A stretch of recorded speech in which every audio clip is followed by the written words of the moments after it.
What class is this? Anyone know? Front end. What does that mean? That's what it says on the LMS. That is what it says because we changed all the class names last year. What are you learning? What are you hoping to learn in this class? Anyone? Web. I hope to learn how to be a spider. Mobile application, well, sort of. So what we're going to do in this class is we are going to make a mobile designed application. However, we are not necessarily going to put something in any app store. There are a number of reasons for that. One is because that is either expensive, complicated, or not worth our time. And so we're not going to necessarily, at the end of this thing, put anything in an app store. However, at the end of this semester, we are going to have an application that looks like it works. And that means all parts of it look like they work. Okay? And that is going to involve us being very careful about what we design. And the way that we're going to be careful about what we design is that we are going to be very careful about containing the scope of what we make. We do not want to make something too big, but we do want to make something that's worthy of a master's level degree. Okay? So, we are going to be designing something that is a mobile application. Having said that, that means that we are not going to be designing something that is a desktop responsive application. We are simply going to be focusing on mobile. However, our application will still be responsive. What size phone do you have? What size is it? So it's a medium-sized phone. Anybody have a small phone? You have a 6S? That's a small phone. Anyone have a smaller phone? Who has a big phone? Oh, there we go. That one's got a button on it. Who has a big phone? You. Like how big? You. Like 11? First of all, inappropriate Samsung. questions. No.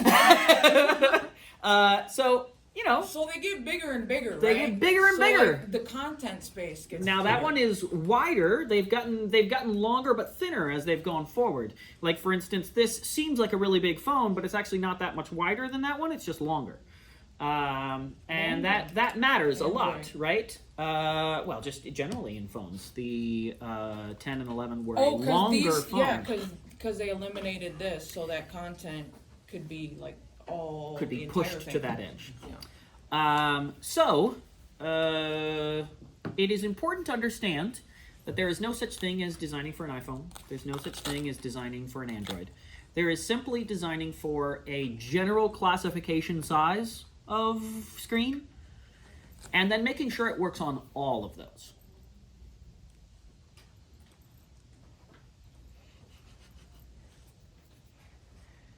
And what that means, you guys, is that you will be required to make something that works on all screens. Now, how many of you have a stupid, dumb bar at the bottom of your screen on most of your applications? Like a little bar at the bottom of Tab it. bar? No, a little iPhone stupid bar at the bottom of it. To give way for the space of the swipe up, right? Yeah. Not every phone has that. That means you don't design for that. Not really. You don't design for that because what you are not designing for is your iPhone. You are designing for a phone size, a phone aspect ratio. That's what you're designing for. Okay? Now what you can do is find a way of doing a media query that attempts to see if you are actually on an iPhone 10 or 11, and therefore you can put a bar on that screen, but not on all screens. It'd be inappropriate for you to put it on my screen. My screen doesn't have that thing. In fact, mine, I don't know exactly how your guys' does it these days, but when mine is going about its day, sometimes it will hide my little icons at the bottom, and sometimes it will show them. And so like that. It's not something that you can design for, and so don't.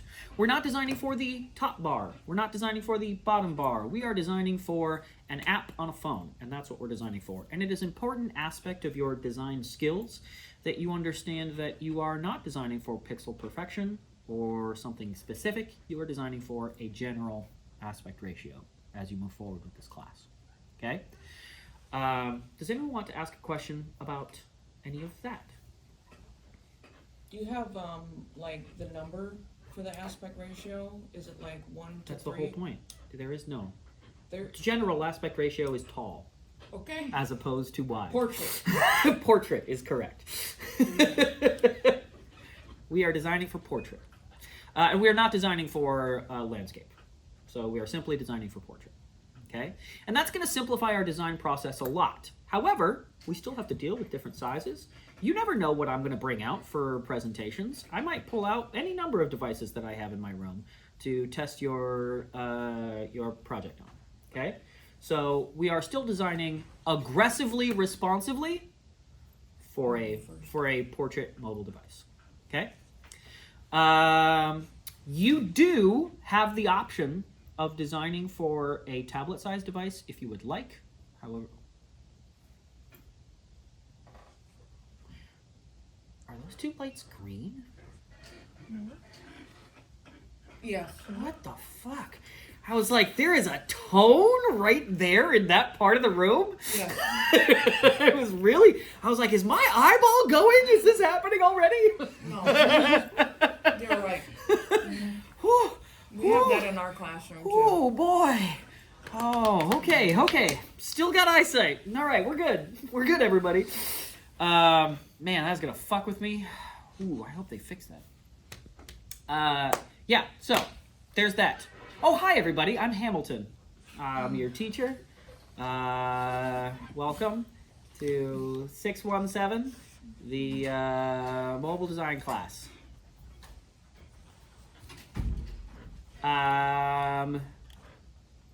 Okay, does anybody else have any general questions about anything so far? Okay, so the language we will be focusing on in this class is JavaScript. We're going to be doing a lot of JavaScript. Mainly, that's to push forward the code stack that you have generally already been learning here in the school. Okay? So that means we are going to be using HTML and CSS and JavaScript, and we're going to incorporate some PHP as well in order to connect to a database. And what that means is that we will be using a database here in this class to make the app. However, our use of PHP and MySQL will be relatively small, and it will simply be an interface for the JavaScript to access the database. That's basically it. Okay? We'll be making a very simple API and using that to access the database, and that's about it. Okay? Other than that, we're going to be making an application. And generally speaking, what that means is that in this class, we are going to have one project throughout the semester. Okay? We will have one project throughout the semester wherein at the midterm, you will be expected to have a clickable, navigatable prototype of everything you expect to be in the end in terms of pages and layout generally. However, nothing works. None of the forms work. Nothing but navigation works. That's it. Okay? By the final, you are expected to have an application that looks like it works. Completely. If you design it, you have to make it.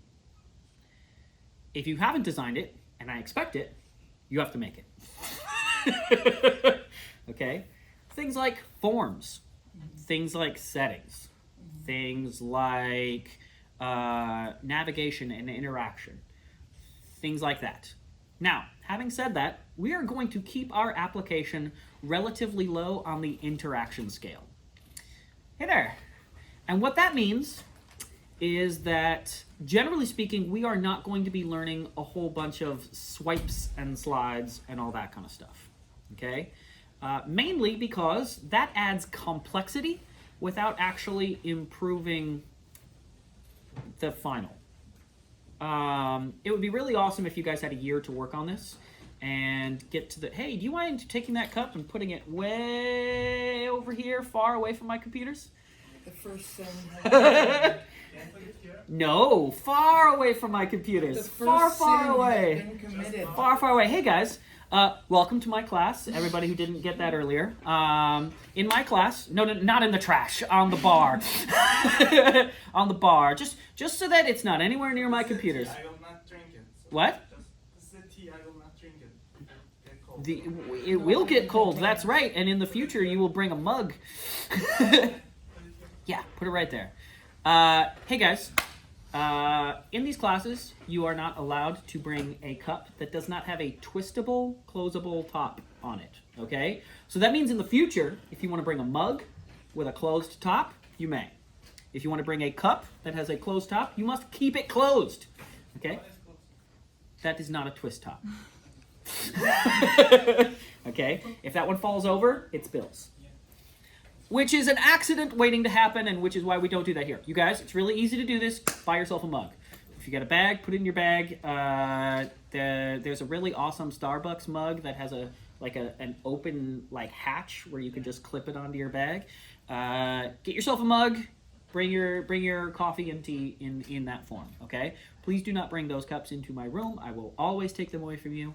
I know that other teachers aren't as enforcing on this rule. I am. Okay. There's that. Where was I? We're not going to use a lot of jQuery touch. We are not going to be using a whole lot of complex interactions. We're going to focus on buttons and clicking and stuff like that to create navigation and to create interface. We're going to focus on interface less than interaction. Okay? It doesn't mean we're not going to do any of that. It just means that cool interactions like slow drags and stuff like that are not our high priority. If you would like to learn about any of that and how to incorporate any of that, you are encouraged to look up something like Hammer.js, which can give you draggable interactions into your events. That's Hammer.js. But we are not necessarily going to be learning that or thinking about that necessarily. We're going to think about just simple things like buttons and simple navigations and core navigations and simple design. And you know why? Because you guys are still learning. Simple design is still important, and it is important to focus on simple design rather than complex interaction. Okay? When you have a team of developers, then you can focus on complex interaction and how cool that is. Until then, we're still focusing on simple design. Anybody have a question about that?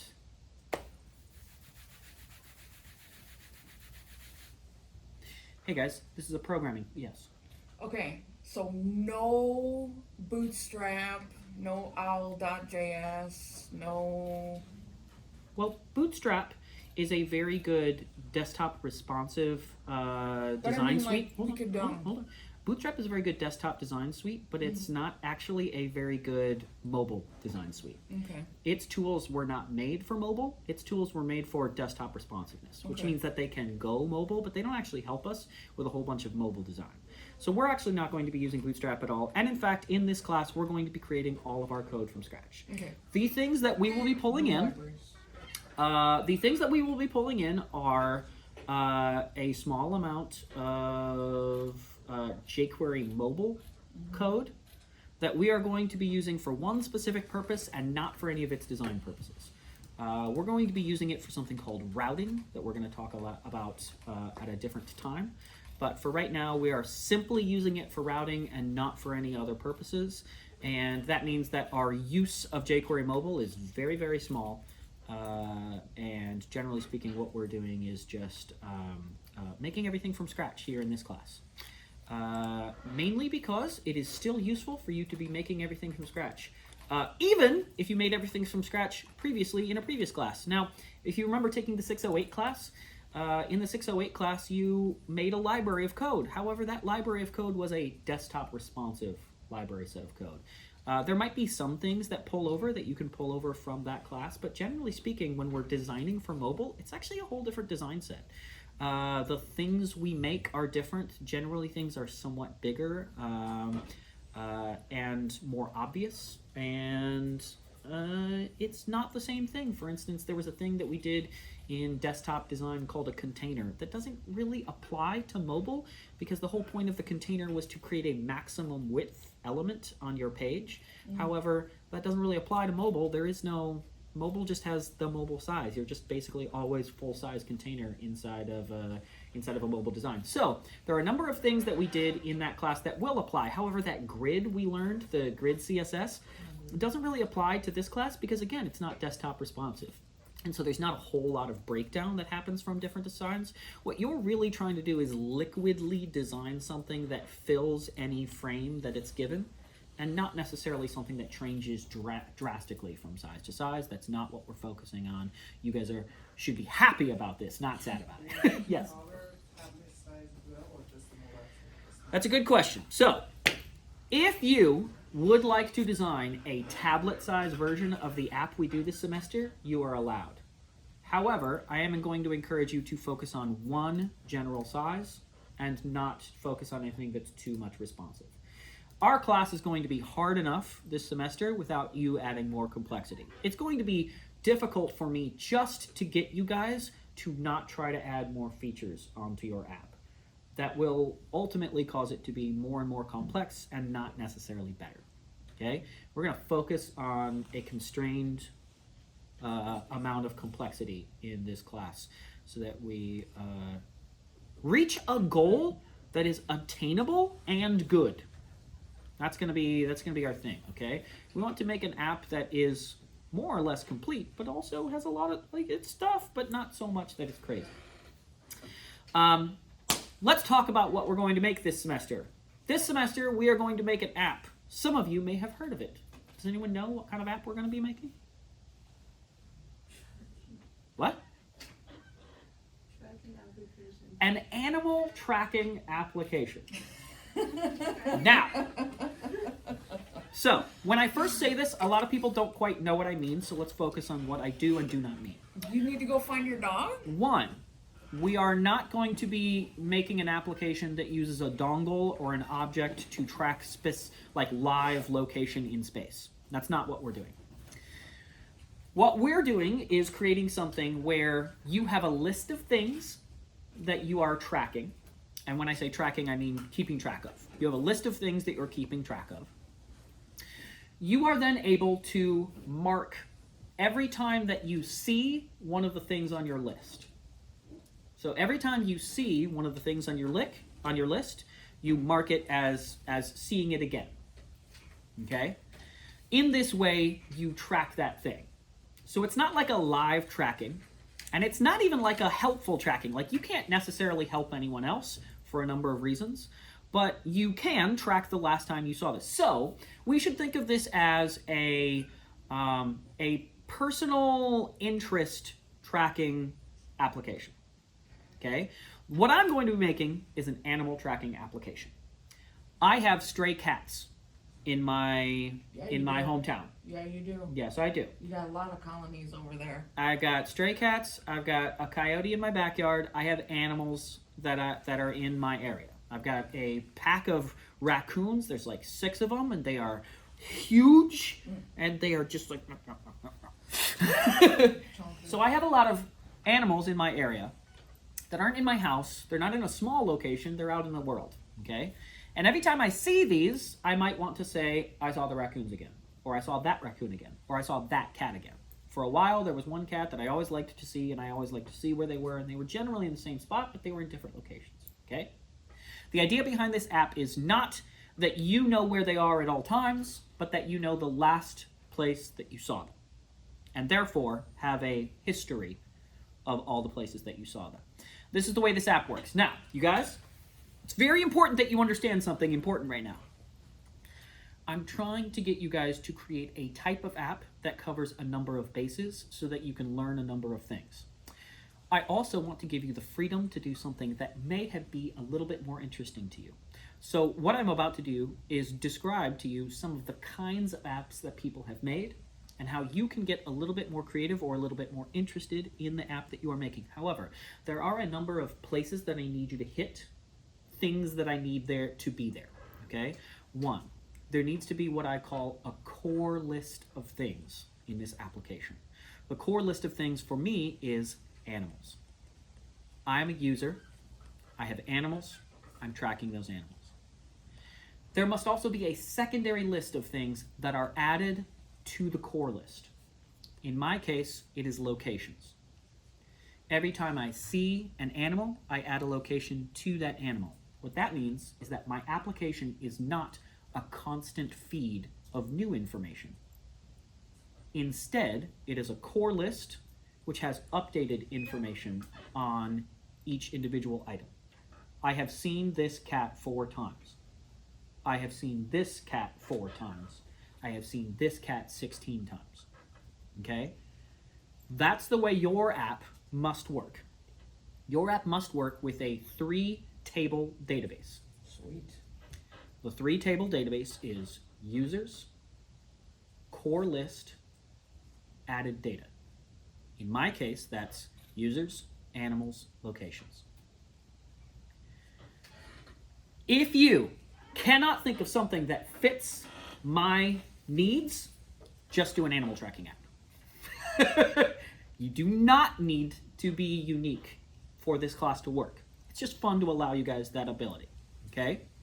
If you can't think of anything that works within my needs, just do an animal tracking app. You can get specific. For instance, a bird tracking app, or a cat tracking app, or a hippopotamus tracking app. I have the same stuff in my backyard.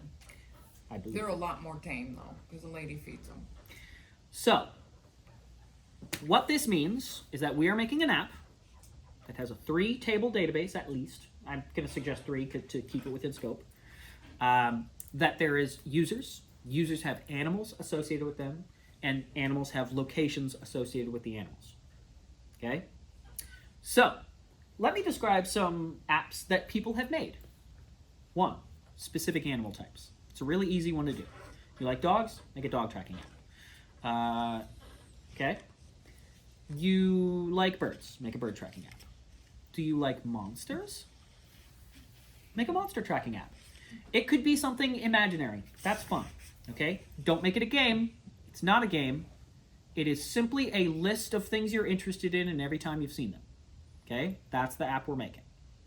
So it's not a game. Don't try to make it a game. That's too complex. We're not doing that. We don't have enough time, and it would divert too far from what I'm trying to get you guys to do. Okay? The things that I will teach you will cover a couple of bases. Okay, so you could do monster tracking. You could do fairy tracking, ghost tracking, all kinds of fun imaginary concepts. I have had them all. Okay? There are a lot of really cool things you can do with that concept as long as they follow the basic idea. Okay? For instance, in my app, there will only be a certain amount of types of animals that a person can track. However, they can add new ones all that they want. Okay? However, they're not adding a new one every time they see one. If your app is just new ones always, you're doing it wrong. The idea behind our app is that there's ones that you see over and over again, and you want to track every time you saw them. They figure out a way of making that work for your app. Okay? I have had people do, for instance, vehicles, especially food trucks was a popular one. Now, a food truck is an interesting way where you can divert off of the main concept of animals and go into a lot of more interesting ideas. For instance, why would someone use your food tracking app or your food truck tracking app? Well, maybe it's because the menu changes every time they see it. Maybe it's because the location changes every time they see it. What is some extra information that doesn't apply to my app that would apply to your app? For instance, maybe every time they see the truck, they want to take a picture of it. Right? This is information that is important, right? Maybe every time you see your animal, you're interested in knowing what you think the disposition of the animal is. Is it happy? Is it sad? These are interesting things. I have had people do feelings tracking apps. In this case, what they're saying is, where was I happy around the city? Where was I sad around the city? Where and when as I moved around the city. In this case, date and location both end up being important. And by the way, we will be incorporating Google Maps into our project. Okay? These are the kinds of applications you can make. Now, in order for that one to work, sometimes you guys will give me an idea and I'll have to make it work. Please allow me to make it work rather than fighting me on something that doesn't work. Okay? Generally speaking, what that means is that what you have to have is the ability to add new items to a core list. In order for feelings to work, basically what you have is a choice of kind of feeling, like core kind of feeling, but perhaps happy, neutral, sad. And in that case, then you could have ecstatic, happy, some other things. Sorry, it was good, neutral, bad. That's what it was. It was good, neutral, bad, right? So then you have like sad, angry, upset, or you have, just going about my day, drinking coffee or something like that, right? You have these kinds of things. So you have types, but then as you add them, each individual feeling is like the animal that you're tracking, right? Happy is then the animal that you're tracking, not the other way around. So there has to be a way to add to your core list. What that means is that your core list can't be set in stone. This is one thing that I require from you all, okay? In other words, there can't just be 6 ghosts and you're tracking them. There has to be like a type of ghost, and when you see it, you add it, but you can add more of that type of ghost, perhaps. Okay? Yes? So let's assume that you see certain commercials every day. Would that apply? Generally speaking, we want this to be something that has location based on it. Locations. You could possibly make that work, but I'm going to say that's going to be harder to make it work. Something mobile, right? Something that has location. Okay. Now, some other things that people have done. There were interesting ones where you would think that the thing doesn't move, but there are different locations for it. For instance, someone did flowers, someone did tree types. So flowers and tree types don't move, but you do see them in different locations around the city. So for instance, someone wanted to see, every time they found a new flower type, they were able to add it into their core list. And every time they then saw that flower type again, they were add the new location of that flower type. That one was an interesting new idea that I had not seen when it happened. There was also one that involved bands, and this is difficult. So let's talk about this. You guys, you are not allowed to track people. Celebrities. Well, see, here's the thing. Technically, this app is best described as a celebrity stalking app. Why? Because you're not able to track live where a person is, but you are able to say where you last saw them. However, there's a couple things. One, you're not allowed to track people. You're not allowed to track celebrities. You're not allowed to track police, and you're not allowed to track homeless people. Man, I gotta throw my scanner out. Okay, calm down. Calm down. It is very important that you understand the reasons that I'm not allowing you to do this is because even if you have good intentions, if somebody saw this, it might look bad. It might look poorly upon you, and someone might use it for bad. And so we're not creating any people tracking app.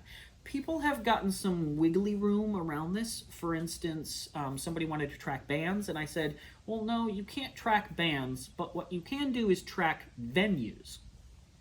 Every time you go to a show at a new venue, the venue would be your core item. And now they're like, well, the venue doesn't move. And I said, well, yes, but the venue does have a location on the map. And also, every time you go, instead of tracking the location of the animal, what you would be tracking is the band that you saw at the venue, right? And that was a way that we made it work. It worked within the context of things. Their core list was venues, and their locations was shows. They saw shows at the venue. It had a new date, but it didn't have a new location. But it did have other new information that was added into the thing. Yes? What about graffiti? So that's an interesting one. Here's the thing. What if you know it's the same person? Hold on. Graffiti can work, but what you need to understand is that there has to be a core list that you can add to that's not already set in stone. Right. If you want to track graffiti, it's possible for it to work, but I have never seen a project that worked, that tried to do it. Okay. So if you can figure out how to make it work, it's possible. For instance, there was a thing that I said you could track a graffiti spot and track every time that the graffiti changes at that spot. Yes. That's an interesting idea. However, graffiti spots don't, it can work. It can work. I've just never actually seen somebody get it to work. So there are a lot of options available to you guys, but I really need you to understand what I need. 1, you are supposed to have a 3-tier database. So users, core list, data added to that core list. Possibly, but I'm going to discourage it because that's more stuff. 2, you are supposed to have an application that is for a person to track the things they see. So if you're thinking to yourself, oh, this person got this information from things other people saw, stop. You're doing it wrong. Okay? This is for things that you see and you want to update every time you use it. So what does that mean? That means that this app is for one person. This is not a social app. This is not necessarily an app that you share the information you found. This is literally because you are anal and you want to sit there and track every time you see the cats in your area. That's what this is. Okay? Hold on. This is an app that is for you. So let's cover a couple of things that I don't want you to do now that I've told you a couple of things that I do think are okay. Don't try to make an app that helps people or changes the world. The reason for that is because this is not an app to see other people's data. This is not an app to connect to friends. This is not an app to see a social feed. This is not an app to have favorites. This is not an app to do any of those things. This is an app where it could be that only 10 people ever use this app. Okay? It is fine to be that localized and that specific. A lot of times in this school, you'll give an idea for an app and someone will say, yeah, but who would ever use that? That's not what I'm worried about in this class. I'm not worried about who would ever use it, because if you came up with it, you want to use it, and that's okay. Okay? But in this case, I see that hand, I'm waiting. In this case, I want you guys to understand that I want you to make an app for one person to use to track the things that that one person is interested in. They don't share it with people, they don't connect with friends, they don't have a social feed, they don't see the information from other people. So parking spots are basically out, because the only reason that would ever help necessarily is because you would see live parking spots or something like that. And other sort of traffic jams or anything like that are kind of out, because those are all useful when social means help that data move forward, but that's not the kind of app we're making. Yes? What if I wanted to do, and this is, a routine for me, so like, what if I wanted to track what drawings I did at what location? Because I'll visit that same location.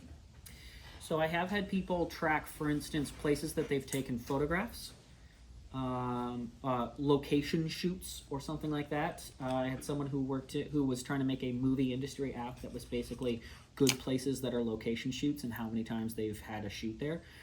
So it is possible to do something like that. You're going to have to convince me, but sure, I'm not against that. Yes. Well, we can do the animals, right? Sure. Yeah. No. If you can't, if you don't want to or can't think of anything else, animal tracking app. That's what I'm going to teach you. I'm going to teach up here animal tracking. I'm going to teach a users, animals, locations database. And if you want to follow right along, you can follow right along. I encourage you to find an angle that's unique from my app, because otherwise there's a certain point in all classes where you have to impress the teacher enough to make it clear that you did something unique. You don't have to do something unique in terms of all people ever, but you do have to do something in terms of unique in terms of what I taught you. Yes? Let's ask like this. Is there any advantage of doing something other than animal tracking? You have fun? Just You enjoy the project? animal is more enjoyable for me. Okay, then do it. But But like I said, you might want to do a specific type of animal or something like that. yeah. You might also want to brand the app in a way that makes it more specific to that thing. Yes? I gotta think about it. Okay. Hey, you guys have time to think about this. I'm simply telling you right now what we're going to be doing. You are not required this week to come up with your thing. Core items, right? There's your core list. Yes. And that's objects. And you have to be able to add to that list. Right, It can't and be a then- set in stone list. The other thing that is linked is locations. So in my application, the location that you saw the animal last will be the extra data added to the animals. Okay. So I I kind could of do that. forgot HP. No. So are you gonna go step by step? No, you're expected to remember everything by heart. So like, should I Of course, we will go back over it. Oh, so don't panic. Like, Don't panic. I mean, you panic at your own pace. We will go back over everything.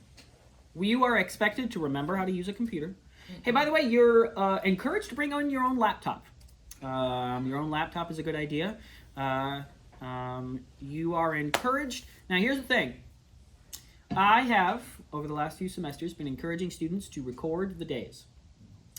You are encouraged to not expect that recording, because sometimes it doesn't come right away. You are encouraged to not sit back and go, there will be a recording later. And there are a number of reasons for that. One, it's because it makes me feel bad when you all do that. Two, it's because it is generally understood in the academic circles that typing something or writing something helps you remember it. Even if there's already a video, you should still write down your own notes. And even if I'm going to have my code available to you guys afterwards, which I will, you are still encouraged to write down the code yourself, even if you get behind midway through and need to catch back up. Okay?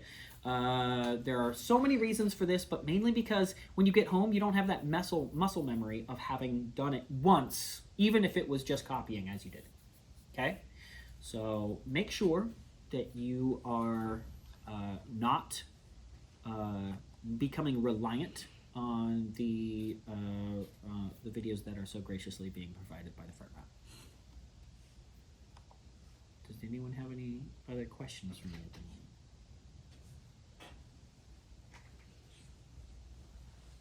I gotta think. I really want to. I want to ask this question. It is okay to think and ponder and come up with an idea and ask me later. But what's your question? Okay, so let's assume that I gotta go to different locations, and the core list is X amount of drawings, right? Like you Is guys the draw core this list thing? drawings or is the core list locations? It's gonna be drawings. I don't think so. No. I think the core list is locations, and every time you go there and you draw, that's a new location in your app. So So locations are your core list, and every time you do a drawing, you add it to that location, and therefore drawings are actually your secondary data. Now, in your app, you might show the drawings as the core data, but in your data, the way it works is that there are users have locations, and locations have drawings, not the other way around. All right. Do you think that's a bad idea, or do you think that would work? I think you need to convince me, but I don't think it's bad. I think it's one of those things where it can absolutely work. No, I mean, I think it can absolutely work. It's just, like you said, it's a little bit backwards from what we're learning in terms of concept. All right. Yes. Do you know what swarm app? Who what? Swarm. Swarm? Yeah. Yeah. Okay, so in that case, the first and secondary parameters, what are they? Yeah. So like I said, one of the problems with Swarm is that Swarm only really works because of community data. I'm just thinking, what the first parameter is location or the people in that case? I don't think it applies. I don't think they have a similar data structure necessarily. I think that that's more of a feed style thing. In other words, Swarm is traffic data, right? So people post photos and their location. So photo is optional, but they post where they are now. So then in that case, location would be the core data and photos would be the secondary data. And people. But in that case, actually, location would be a tag. That's probably just a feed style app. We'll talk about this later, the idea of a feed style versus list style app. We're making a list style app, not a feed style app. And the difference between these two things are this. In a feed style app, you just throw things into the ocean as many times as you can. You just keep throwing them out there. Just throw them out there, throw them out there, throw them out there. However, with a list style app, you line a list of rocks up and you pick up this one and you think about it for a moment and you set it back down. You pick up this one, you think about it for a moment, you set it back down. That's the difference between a feed style app and a list style app. And by the way, these are not industry terms. I just have no better way of talking about this concept because like on Instagram, you don't reshare your old data.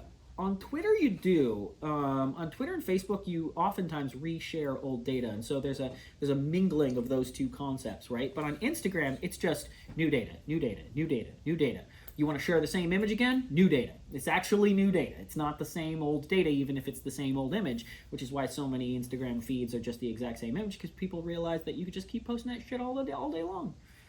You took a photo shoot this weekend? That is the next year's worth of content. Okay? So, yes. Do you have limits as far as the location is concerned? So like, does it have like specific, does it have to be around the city or can it be in your house? Generally speaking, the amount of granularity to this is going to work on the city level rather than the house level. Okay. Mainly this should be just because of the limitations of Google Maps. Sure.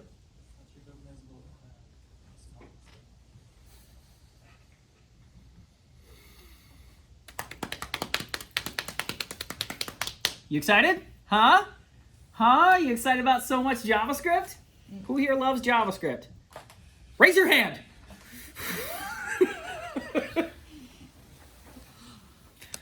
We're gonna be fun. We're gonna be fun? We're gonna have fun. We're gonna be fun.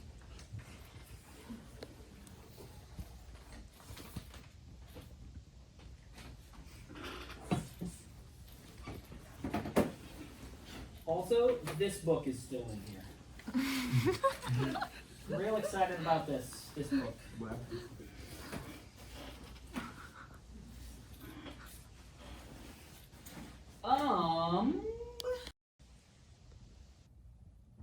This is 2 gigabytes of China. This is 2 gigabytes China. Keep it.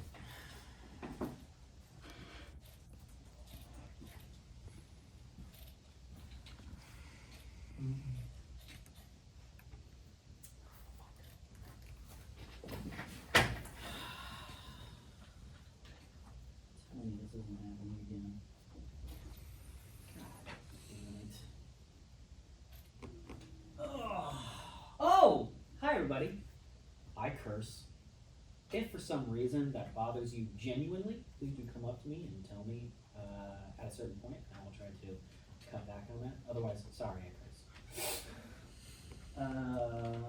Why will this not connect? It doesn't do it until your computer's booted up. Is it booted up? Then go get the admin and then it'll work.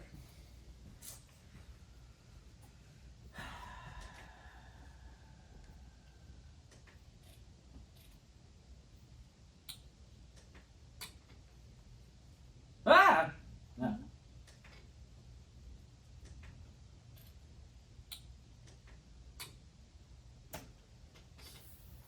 Fucking screen.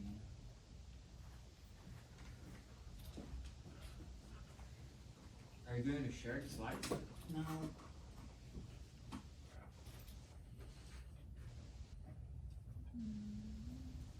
There you go. No! Yay! Oh, thank goodness. Okay. Excellent. All right. Hey guys. Let's do a little bit of project setup. How about that? Hey, question. Do you want to learn GitHub? You have a bunch of stuff on there, don't you? Put it to a vote. Do you want to learn GitHub this semester? I don't really know what that is exactly. So do you want to learn it? Is it gonna make it easier or more complicated? It's going to make the file structure 100% easier. It's going to mean a little bit of extra work. What do you mean by cross? Well, you'd find out, wouldn't you? If you've taken our classes before, we have modules every single week. We would do away with those. However, then you would have to do what's called a push up to GitHub every single week. You know what? I take it back. Never mind. We won't do that this semester. We're introducing it slowly into our classes. I don't think I'm going to do it this semester just because I'm not prepared to do it for this particular class. If you haven't set up a GitHub account yet, you probably should if you want to work as in a front-end design team. But never mind. We won't do it. We won't do it this semester. Yeah, forget it. Let's do this instead. Let's go ahead and let's open up Sublime Text. Now, here's the thing. I am going to be teaching this class using Sublime Text. It is totally possible that you do not want to use Sublime Text. This is fine. You may use whatever you want to use, and you are encouraged to work the way you want to work. However, there are a couple of things that you're going to need to do in order to be successful at this class. One, you're going to need to be uploading to your server and working on your server. We are not working from our desktops in this class. Okay, so all of our code needs to be uploaded to our server constantly, and that means you need to figure out a way of doing convenient SFTP or FTP. We're going to learn a plugin for Sublime Text called SFTP. There are plugins like this for other programs, like for instance Visual Studio Code or Dreamweaver or any other applications that you might be interested in using. If you would like to use another application, you are free to use it. However, if I come over to your computer and you are having troubles doing basic tasks, I'm just going to encourage you to pull open the Sublime Text instead of doing something else. So, here are some basic tasks we need to be able to do. Write code, upload files. If you can do those two things, you're good. Okay? Now, what we want to be able to do is we want to be able to write code fast, and we want to be able to upload code fast. Basically what that means is that when we save our document, we want it to upload. And what that means is that we don't want to be working on our files from the server. We actually want a backup in 2 locations, maybe 3 locations. And so in that case, what we're going to do is map our code onto from our local files onto our server files. If you've already been in 608 and you did this in my class, what you are encouraged to do right now is not make a new folder. In fact, use the old mapping that you already set up and don't make a new mapping to your server. If you have never mapped your server before, we're going to do that today, or at least I'm going to do it right now. We're going to set that up. But generally speaking, what you want to do is map your whole website. However, when you map your website, you're not necessarily downloading your whole server. You are simply mapping the same folder locations and setups and stuff like that. Okay? So I'm going to walk through that stuff right now, and then if you've never done it before in Sublime Text, you can do it along with me. If you have done it before, you don't need to do it again, but you might want to just go through some of the steps and make sure everything's in place. There's going to be 2 things I'm going to do right now. I am going to make sure that my package control in Sublime Text is on, and that I'm able to download plugins. And then I'm going to download 2 packages or plugins for Sublime Text.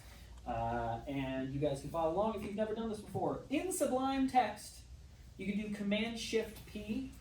Command-Shift-P is going to open up the command palette in order to be able to do all kinds of commands and all kinds of other stuff. If you're in Visual Studio Code, it works the exact same way. Command-Shift-P opens that. If you're in a number of other things, Command-Shift-P will open the command palette. So there's that. At that point, I'm going to use install as my command that I'm trying. Oops, whoops.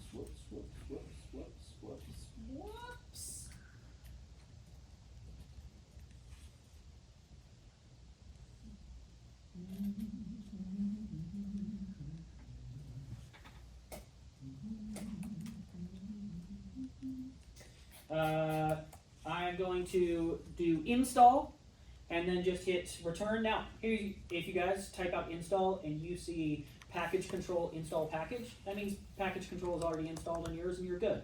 I don't see that. I see this because package control is not already installed. So that's Command-Shift-P and then type install. If you see package control install package, package control is already installed on yours. I don't even have package control installed. I'm going to hit enter. I'm going to see a pop-up.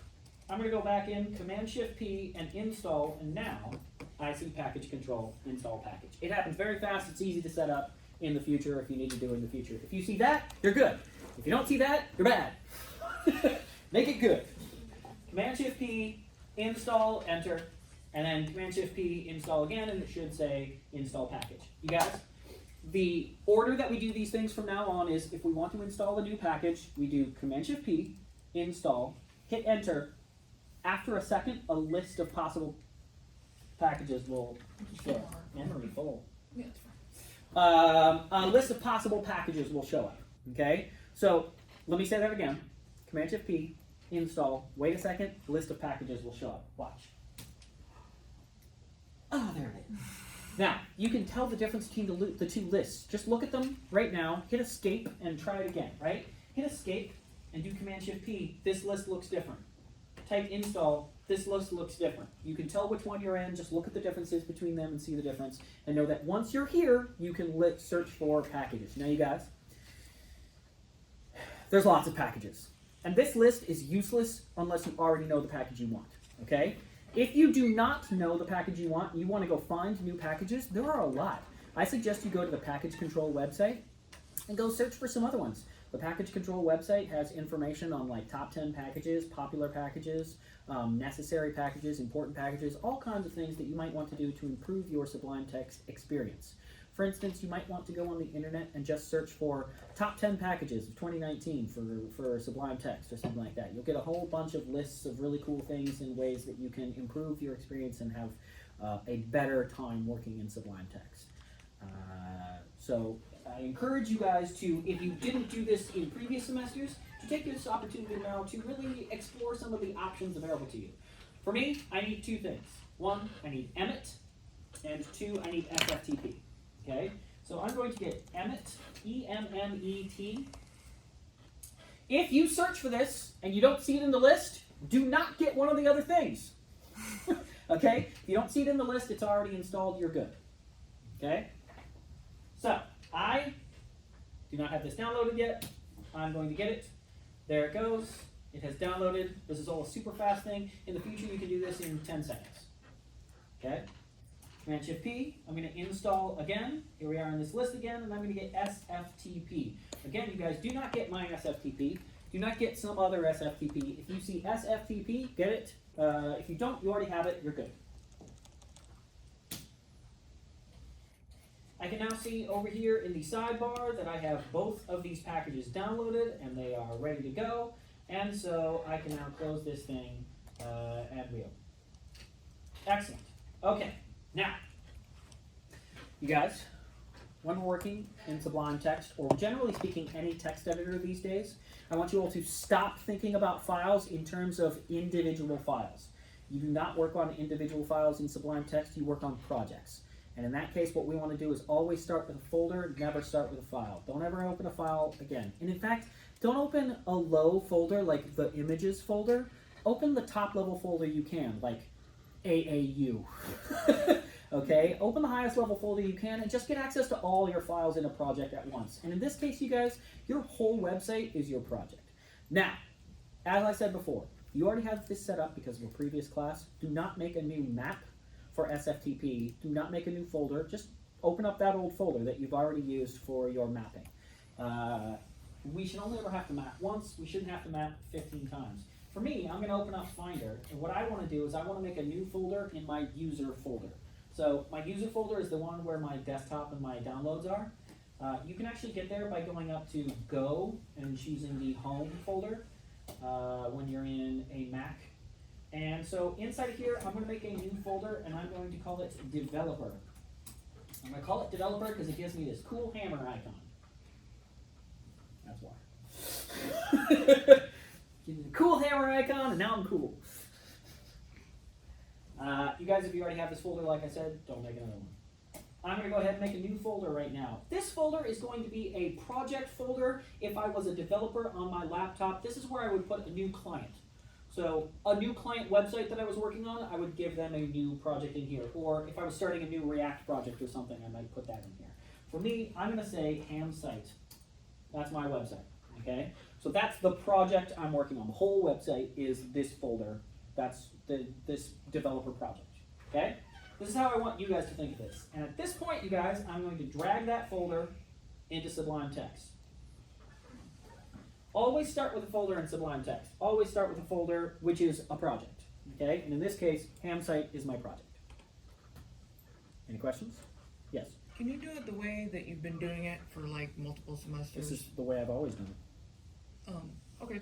Is this? Are you saying can you do it or can I?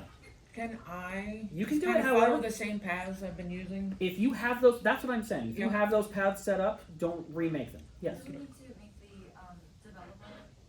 Generally speaking, I'm trying to get you guys to think a little bit ahead of just school.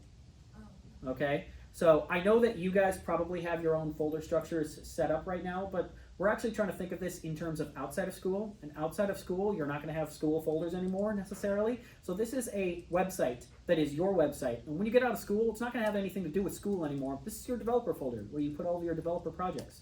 And that's what this project is. Your website is a developer project. You can do whatever you want. Can you show me that one more time? Which one? How to make the developer file? You go to your home, so you open up Finder. Just open up Finder, click Go up at the top, and choose Home. It might be your username, but it should say Home. Yeah, home. And then inside of there, just right-click anywhere in the space and say New Folder. And if you call it Developer, it will get the cool hammer. For the longest time, I taught students to make it Development because I didn't realize that there was a cool Developer folder icon. I'm also going to encourage you to use the columns view. I find the columns view easier for development. It's possible for design, other views are better, but for development, it's actually very nice to be able to see folder structures in and out. And the folder view is not as useful to me as the column view. So, if you use what you want to use, but you'll find that this might be easier. So, now we have this open, we have our thing. You guys, if you already had a folder mapped, drag that folder into Sublime Text. You're good for the next few minutes. Other than that, I need to get mine mapped up. So, how do we do that?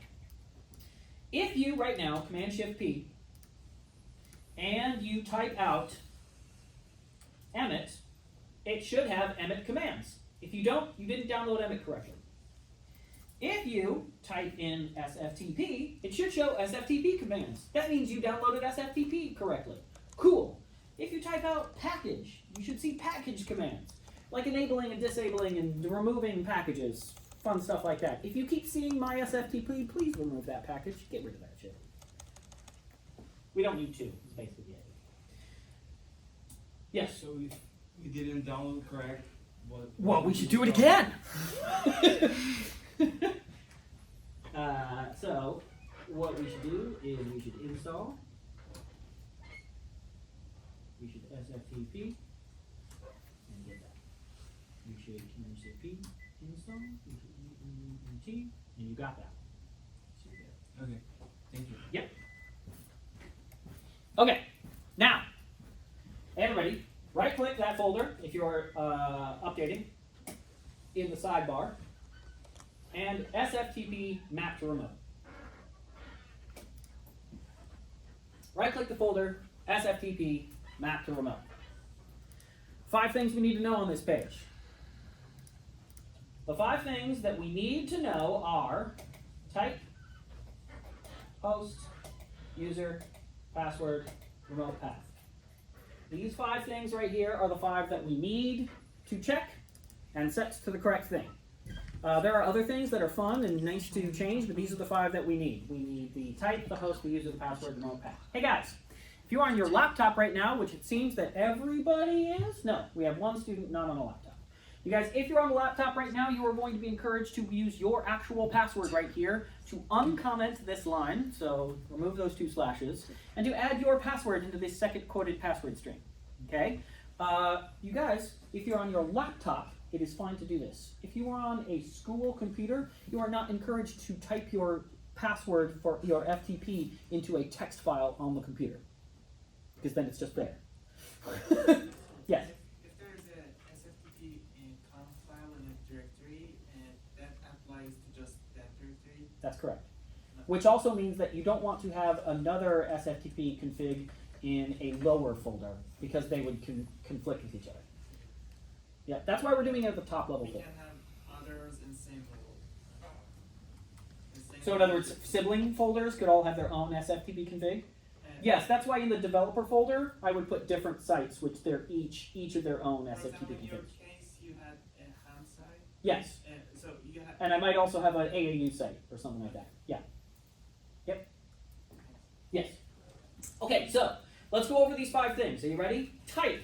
I'm gonna bet yours is supposed to be FTP. Now, if you know your original login information for your server and you never changed anything, it's possible that this is SFTP. But generally speaking, if you ever went into Control Panel and set up an FTP account, it's FTP. This is not something that you set, it's just how the FTP account was made, and that's what it is. I'll bet that for all of you this is FTP. Try FTP. If it doesn't work, we can try SFTP. 2, host. This is just your website. Type in your website, you're good to go. Username. This is not your Control Panel username. This is your FTP username. If you don't know what that is, then you need to go look at your FTP accounts and set that up in your FTP accounts, or go remind yourself of what that is in your Control Panel FTP accounts. You should know how to access that by now. You should have done this in other classes. If you need help with that, we can get with that in a moment, but for right now, just understand that if you're having any trouble right now, you probably want to open up your Control Panel for your server and figure out any of these things inside of there, okay? If you don't remember your password, now's a great time to remember it because you're going to need it later. What's your username? You probably did not get to choose this. It is probably not an email address. It is probably not a number. It is probably a username. You should know what it is by now. If you don't know what it is, go figure it out. Like I said, you guys, if this is your computer, go ahead and uncomment the password and type in your password. It's your computer, go ahead, it's fine. That way you don't have to keep on typing it every single time. If you don't do this, then you'll have to type it in a secure thing, it's fine, whatever. If this is your computer, type in your password. For me, this is not my computer. I don't want to type it in front of you guys, much less up here. And so I'm going to leave that commented out. Okay? Yeah? Time's up. And we have the remote path, you guys. We are mapping this folder to our root folder for our server. So that means that we just do a / on the remote path. Okay? We do not want to be mapping to 15 different subfolders. We simply want to map to the main folder, and then we have access to everything. It creates a somewhat more complicated folder structure, but it also gives us access to everything. We'd rather have that. Okay? So, a couple more things that I'm going to do right now. 1, I'm going to come down to the connection timeout, and I'm just going to change that to 10. I don't want to have to fuck with this waiting for 30 seconds before it actually refreshes. And 2, I'm going to come up here to upload on save, and I'm going to change that to true. Upload on save, change to true means that this is the real reason that I'm doing this. Honestly, there are so many other FTP solutions out there that are either slower or less convenient. But what this means is that when I save, it uploads. Boom. That's how we're going to be able to work instantaneously on our server without any dragging and dropping of files. Okay? So, oh, shit. Can someone tell me? Is this file saved? No, How do you know? because of that gray. Because of that gray dot. You guys, if there's an X up there, you have saved. If there's a dot, you have not saved. And if I have to come over to your laptop and I see a dot at the top of your screen, that's the reason I had to come over to your laptop, I'm going to be so upset.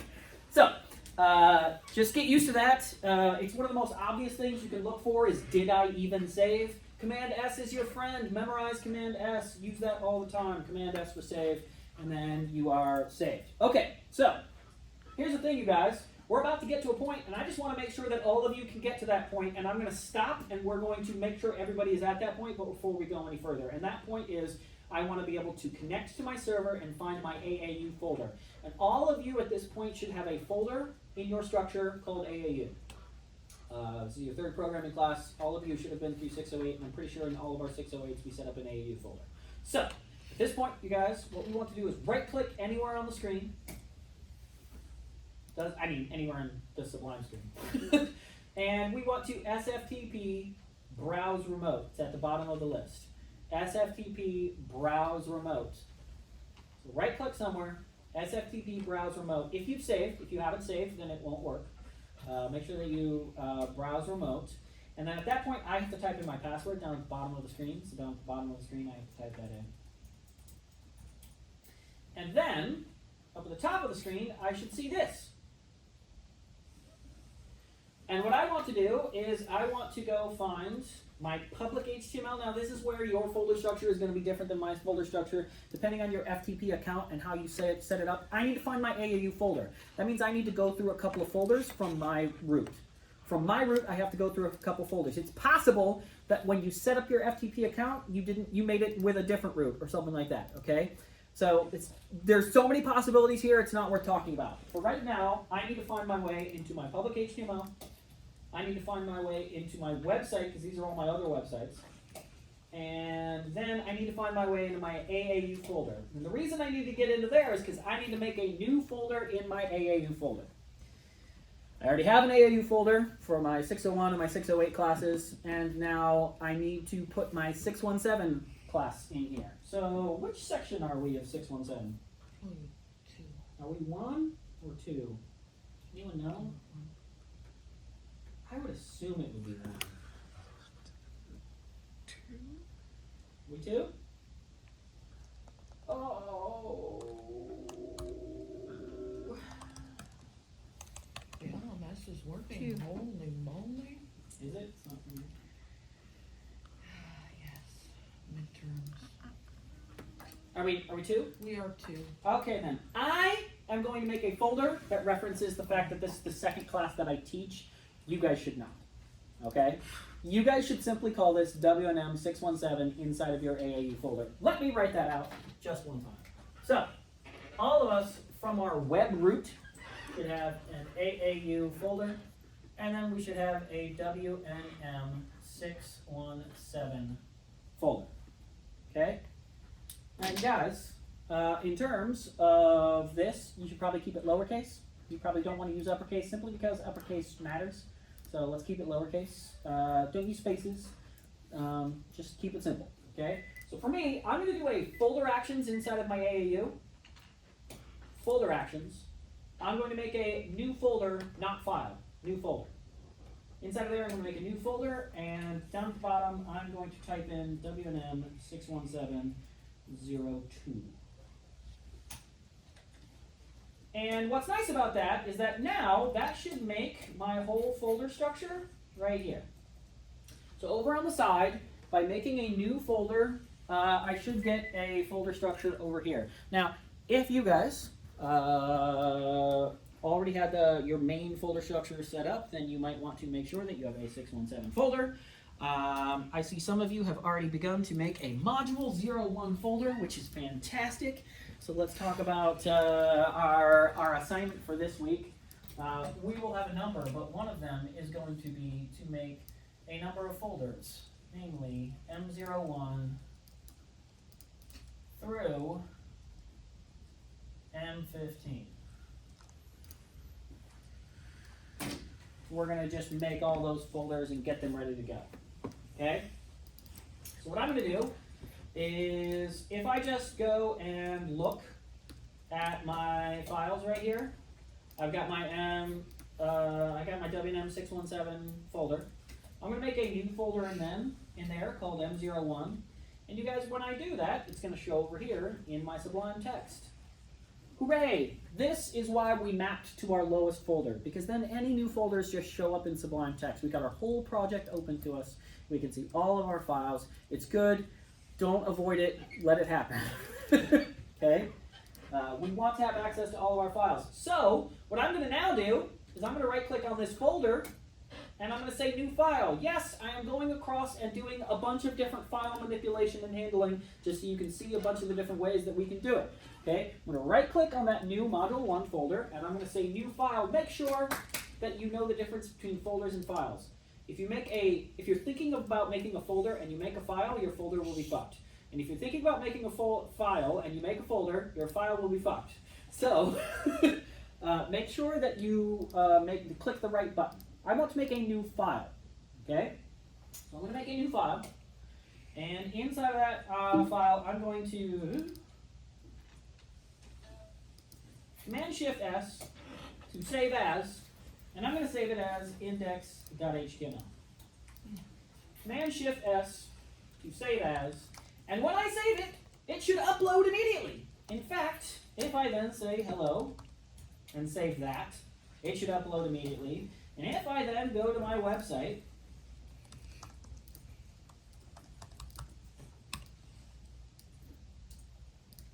I should be able to find my way into the m01 folder on my website and see the words hello. Hey guys, I want all of you to go to this website right now, and I want you to save it into your favorites. Because every single week, actually I encourage you to save the wnm617 folder. Every week you are going to be expected to open up my website, where you will be able to see all of my code as I'm working on it, and you will be able to live refresh and reload as I write the code. I tend to write my code live in front of everybody, so you'll be able to see me as I'm writing it. And what that means is that you guys can, if you're so inclined, stop coding for the rest of the semester and just do nothing. Or you can continue to follow along and code, and also catch back up whenever you need to. Okay? Whenever you need to catch back up by copying and pasting, you can still do that. But you can also follow along and code along with me and work those muscles as you're going along. Okay? Everybody, save this URL. You're going to open it up every single week. Now, once you've uploaded your file, open your website as well. Have mine, have yours, have everybody's. It's good. Don't have everybody's, just have mine and yours. Is anyone needing help on connecting? I don't know if it's too loud still. You don't know if you still have your stuff. Hold on. Let's go over here. And, whoops. Let's go to this. Inside of here, you have domains. You do not have hosting, which means that you have purchased domains here, but you have not actually, you don't have any hosting still purchased here. So, wherever your website, which one do you think? It was this one. It was this one? Well, it is still purchased here. But if we open it up, I'll bet it doesn't go right. So, it looks like you need to purchase hosting services. So you're probably going to need to do that this week. So like all my stuff that I had like for the other semester, I lost everything. You might want to call them up and find that out. It's possible that it's gone. It's possible that it's saved and they're just waiting for you to pay it. Okay. So you're probably going to have to call them up and find that out. Alright. Yes. I was studying the FTP, so that isn't Hold on a second. Hold on a second. So,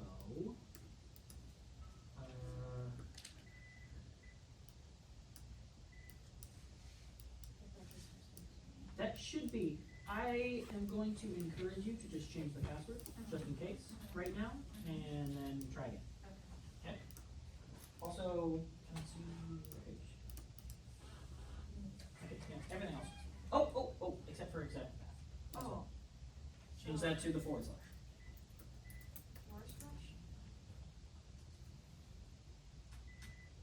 Okay. Save, try again.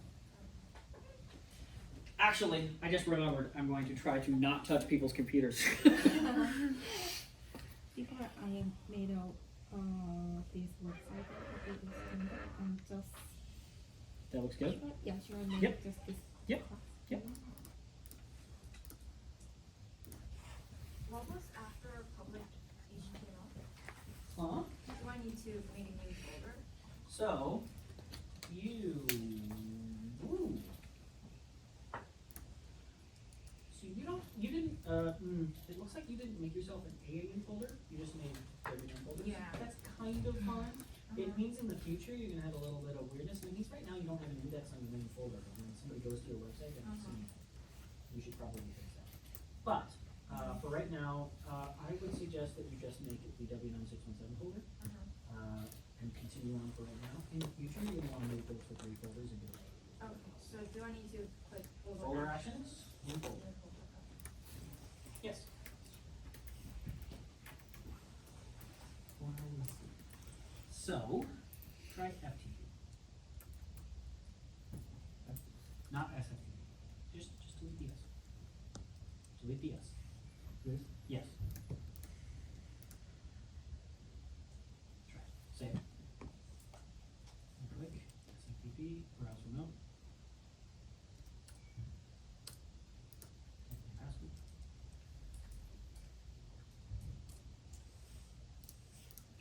Good. Okay, so let's do this. Uncomment that password. Uncomment. Command // Do it again. Do it again. Okay, so uncomment means remove the comment. Comment means add the comment. You want to uncomment it, save, and then go back in, browse remote, and then do the rest of the stuff. Okay. Your poor screen. All right, everybody. Whether or not you connected to all of your stuff, did you get my website? Please open up my website. I don't want to have to keep doing this every single time. I want you to save this. I want you to make sure you have it. I have a short domain name just so you guys can remember it easier. It's not my shortest domain name, but it is a short one. Exhaler. It's a short one. It's just a breathing app.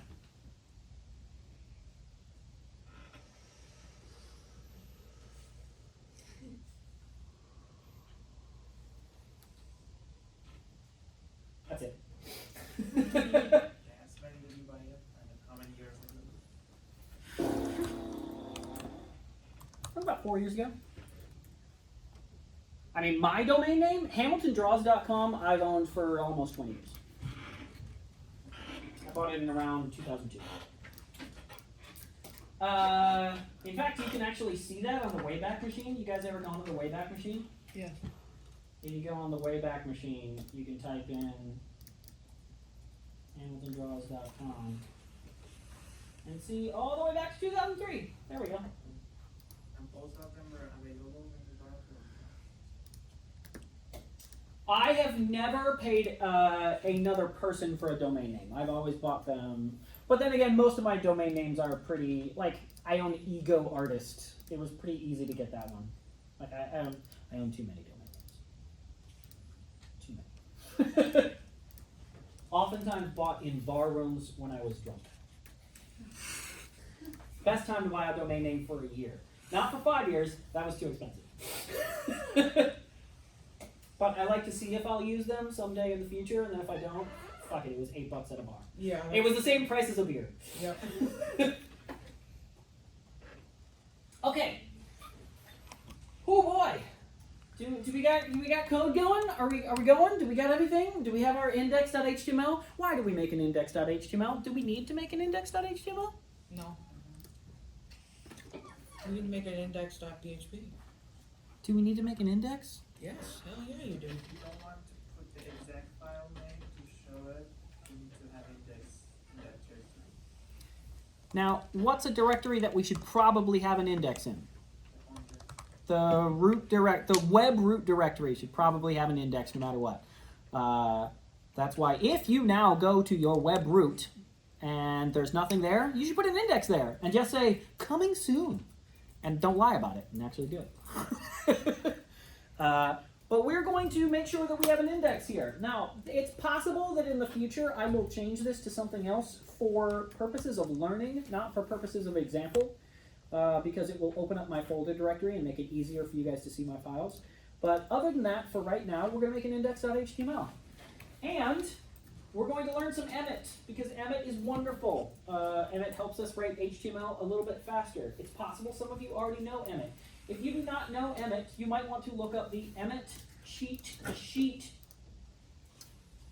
Emmet cheat sheet, which has a whole bunch of documentation on how to use Emmet. Emmet is a plugin that comes for almost everything. I think Visual Studio Code just has it built in. I think you can do it in the Chrome developer tools. Like it's pretty much everywhere. Oh, hey, by the way, I'm going to encourage you to be using Chrome for this class, simply for development purposes.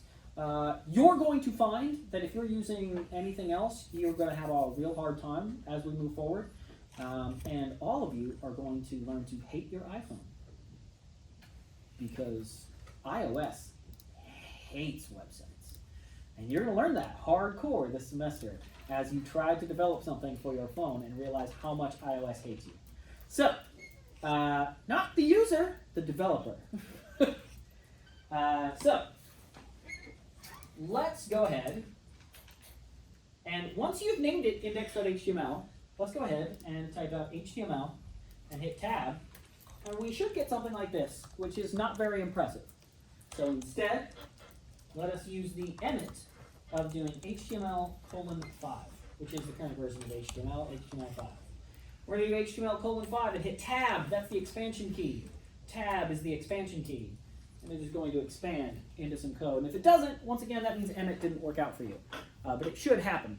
Two things should happen. Two reasons this should work. You installed emit correctly, and you named your file index.html. If you didn't do either of those things, then it won't work right. Otherwise, we're good to go. Hey, look, we've got a document title. Let's call it Real Cool Site.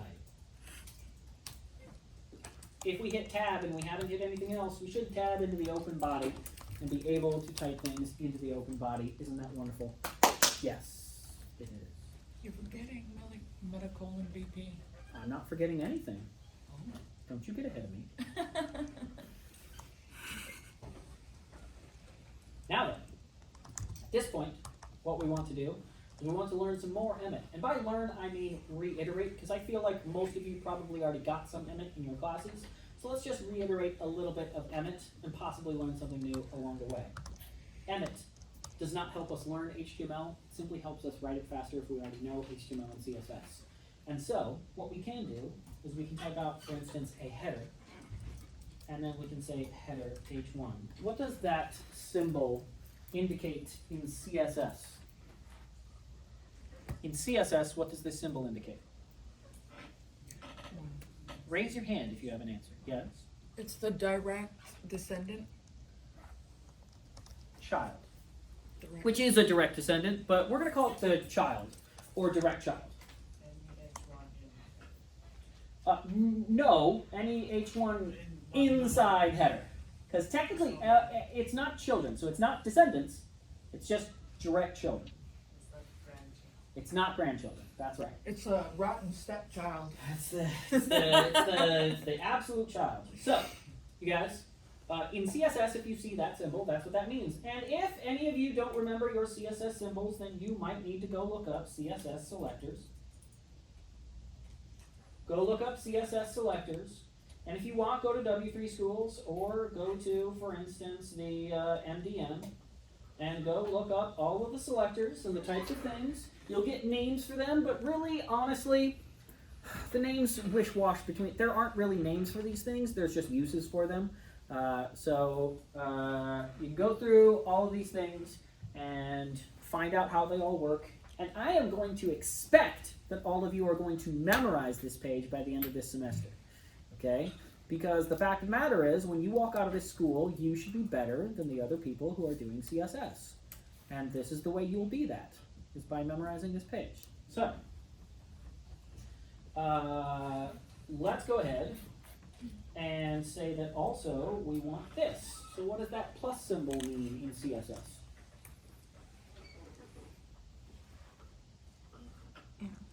Hmm? No, I'm not sure. Paragraph? The P means paragraph. What does that plus mean? And. N? Yes. And. End? Like finish? No. Oh, and like plus? Yes. No. After. So once again, Next. almost. Next is probably the best way of saying it. The plus symbol means next sibling.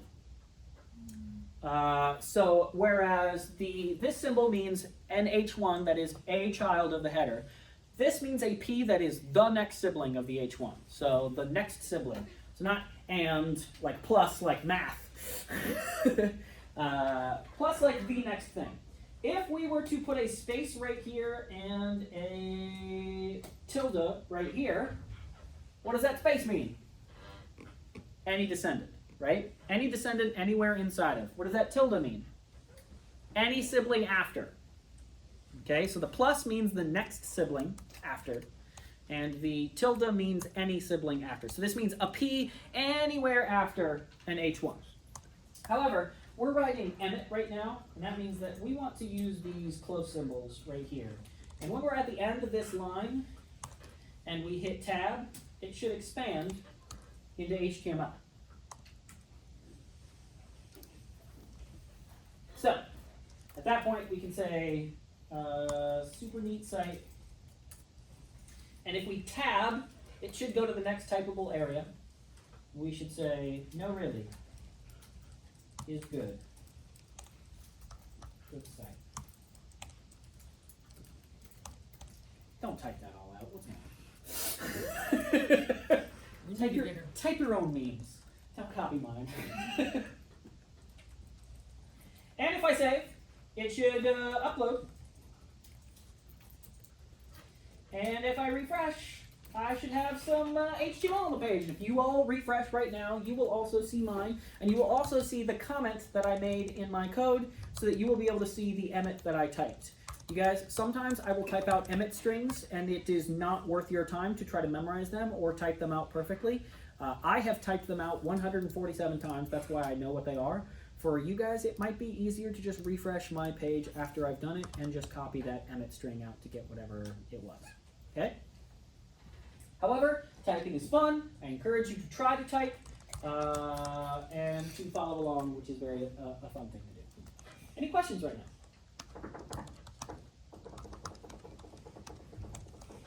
Cool. Cool. You guys, Emmet is best used in short stints. Tiny, tiny little strings like that one is the best use of Emmet. It's not worth your time to think up too much more. Having said that, let's use a longer one. Okay? Let's use a longer one, and let's make one that is a nav for the class of nav. Inside of that, let's put a UL, and inside of that, let's put an LI, except let's make 3 of them.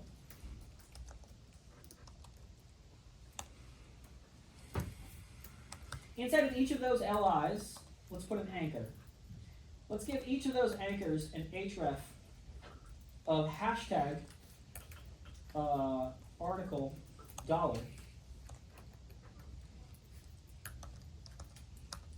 And then inside of each of those anchors, let's put the text link $.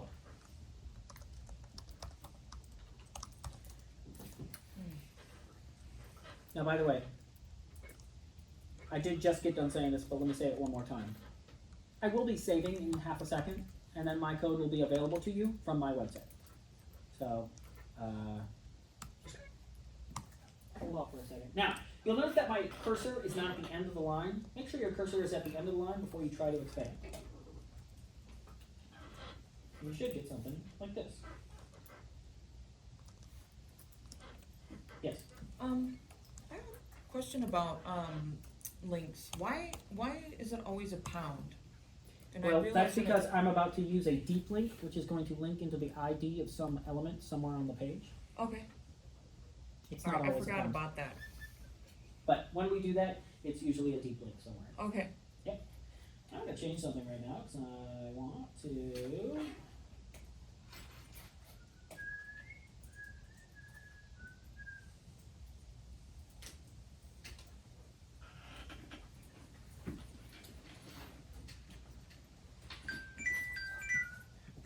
There we go. Okay. Now, you guys, that's a pretty common structure. And being able to make that in Emmet is more or less just cute. Honestly, it sometimes is better to just do like the first part and then do the other part afterwards or something like that. It really depends. It's nice that we got all these numbers lined up and didn't have to type those each individually. That's about the most reason that you might want to do that. However, I think that's about the most amount of Emmet you would ever actually want to type. Anything else is too hard, it's too complex, so let's do a longer one for fun.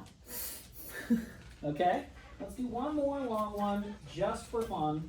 And let's make a much more complex structure that is also going to give us a lot of randomized text. let's go ahead and let's make a container element. And what you'll see here is that I'm just going to say dot container, and that's because Emmet is going to imply a div. If you use a class and an ID without an element selector on it, it's just going to imply a div. So I don't have to say div.container. However, in VS Code, you do have to say what one you're using. It doesn't work automatically. You have to say div.container, especially when you're in React or anything like that. I'm going to put a container, and inside of that container, I'm going to put an article that has an ID of article $, and a class of article. Woo, woo, woo, woo.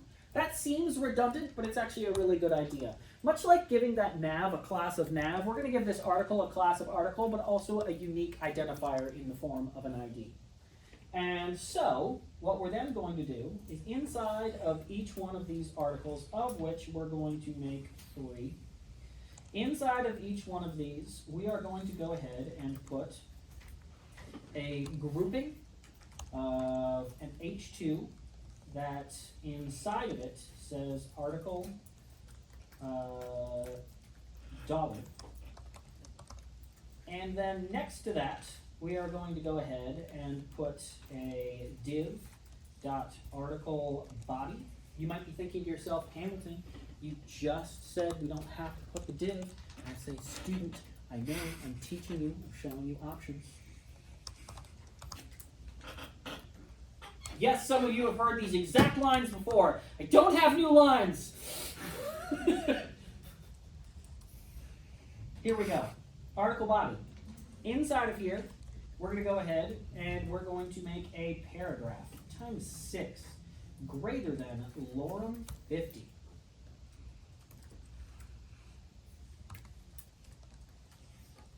Whew! That was too much. Too much. Woo! Yeah! That was a lot of text. So that should give us, oh boy, all of that text. You should have a structure that looks relatively correct. So we've got a container. Inside of that, we have 3 articles, each with an ID and a class.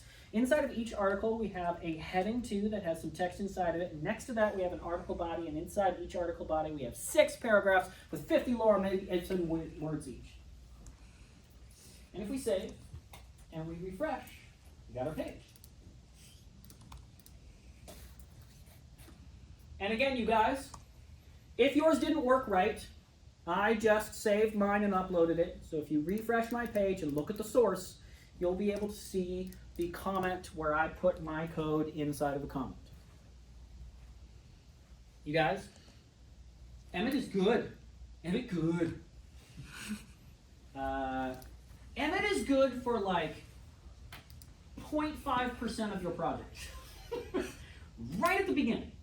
Right at the beginning of a new section, just coding out a whole bunch of perhaps randomness, but perhaps just structures is really good. It's not like you'll use Emmet all the time. Honestly, you don't write that much HTML in a project.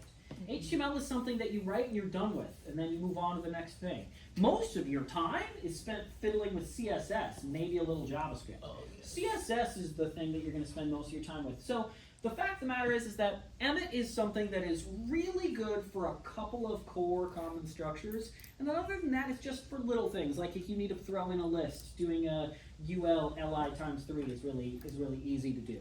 Okay, Emmet is fantastic. It will make your life easier if you haven't gotten used to it yet. If you have never used it yet, you're going to have to practice using it, because otherwise your first instinct is going to be to type out all the shit that I type out. But obviously, I don't type out all the shit that I type out, right? I didn't type out all that code. I didn't type out half of that. I didn't type out a quarter of that code. But, you know, I did type out this seemingly long structure right here. And you guys, that cheat sheet will go over all of that stuff. It'll go over all of those structures. It will help you learn a bunch of that stuff. It also goes over way too much. I think the top section of the cheat sheet is really where the good stuff is. Everything else is just like extra CSS shorthand and extra HTML shorthand. But the symbols you can use to create Emmet strings are all in that cheat sheet.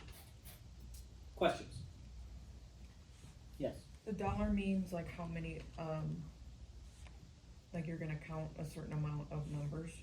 Have any of you ever heard of the Socratic method? Anyone ever heard of Socrates? Yes. You ever heard of Socrates? He was a philosopher back in the day. And he was also in the Bill and Ted's Excellent Adventure. And they called him Socrates. You guys, Socrates had a way of teaching where he thought that anybody could come up with an answer if you just asked them the right question. He believed that if you asked them the right question, you could lead them to the answer that they inherently knew the truth if you just asked the right questions. I like to pool off of this in the case of the dollar symbol and say that I believe that most people can learn from an example that makes sense. And I think that if we see that dollar symbol there in two examples, and we see what it ended up doing, we can figure out what it did. In this case, the dollar symbol seems to be showing the number of the current loop. But yes, that's also covered in the cheat sheet. Well, it says item numbering.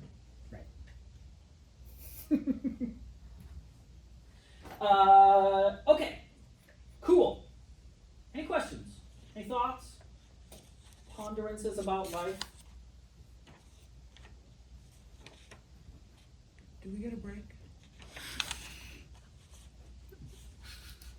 I had a lot of coffee. Yes, let's take a break. Let's take a 15-minute break. 14-minute break.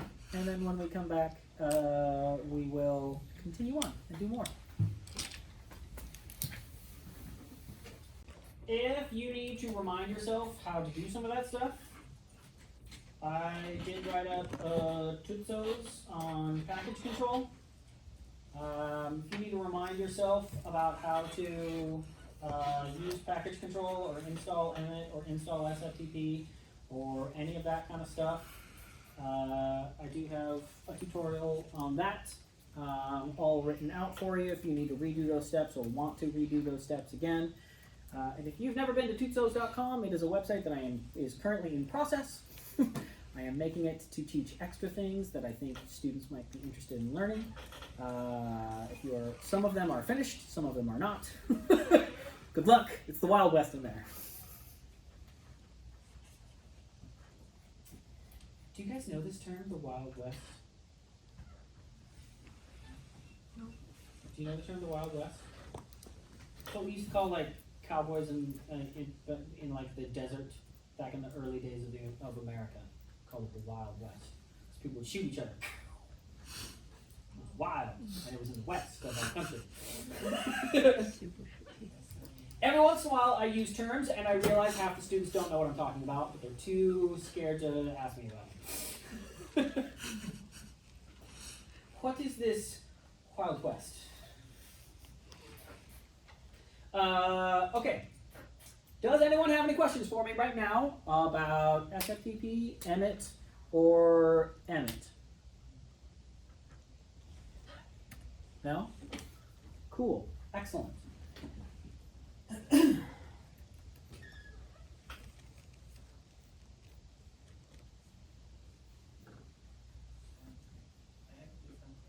Yeah.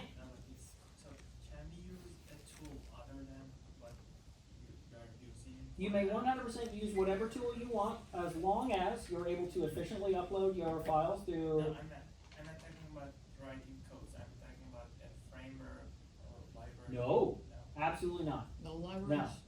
Well, here's the thing. No libraries, because most libraries aren't going to be built for what we're doing. We're going to be using a library of JavaScript. Actually, hold on. Let me take it back. Actually, hold on, you guys. Hi. I take it back. Let's discuss this for a moment. This semester, we're going to be learning a lot of JavaScript.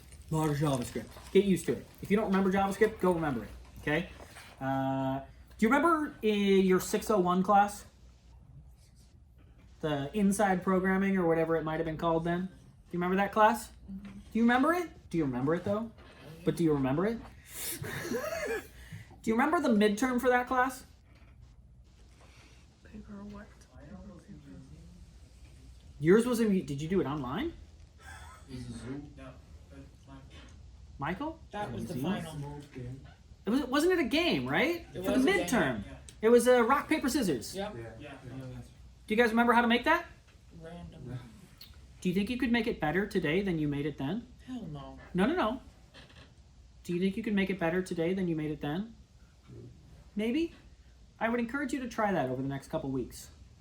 Not for me, not for an assignment, just so that you can remember how to do the JavaScript. The JavaScript of that project was not hard.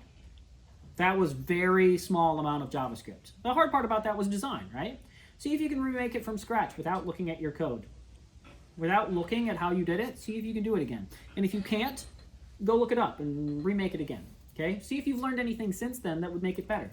Maybe you've learned some more jQuery, or you've learned some more functions or something like that that might help you make it better. See if you can do that. That is a good thing for you to do, not that it's an assignment. I'm not gonna tell you to do it, but you should. Okay? This semester, we are going to learn a JavaScript framework called jQuery Mobile. If you look this up online, you are going to find that it is no longer being developed.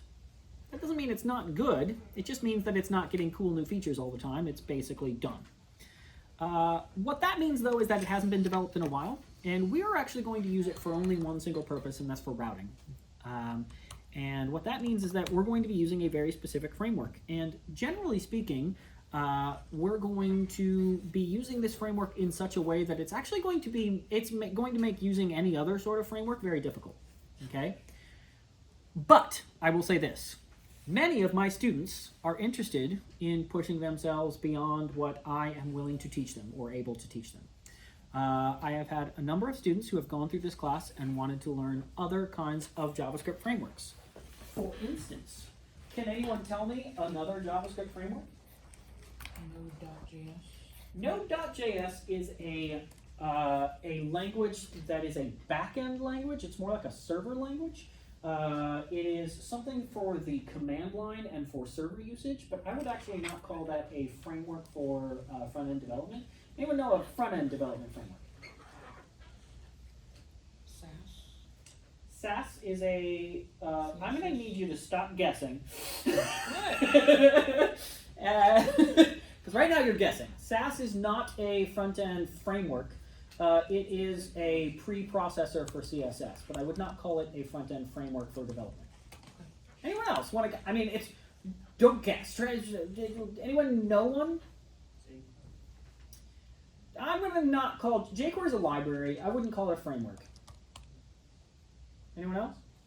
Okay, let's go to a website. Let's go to a website and let's go to what's it called? To do MVC. To do MVC. Just for Oh, movie.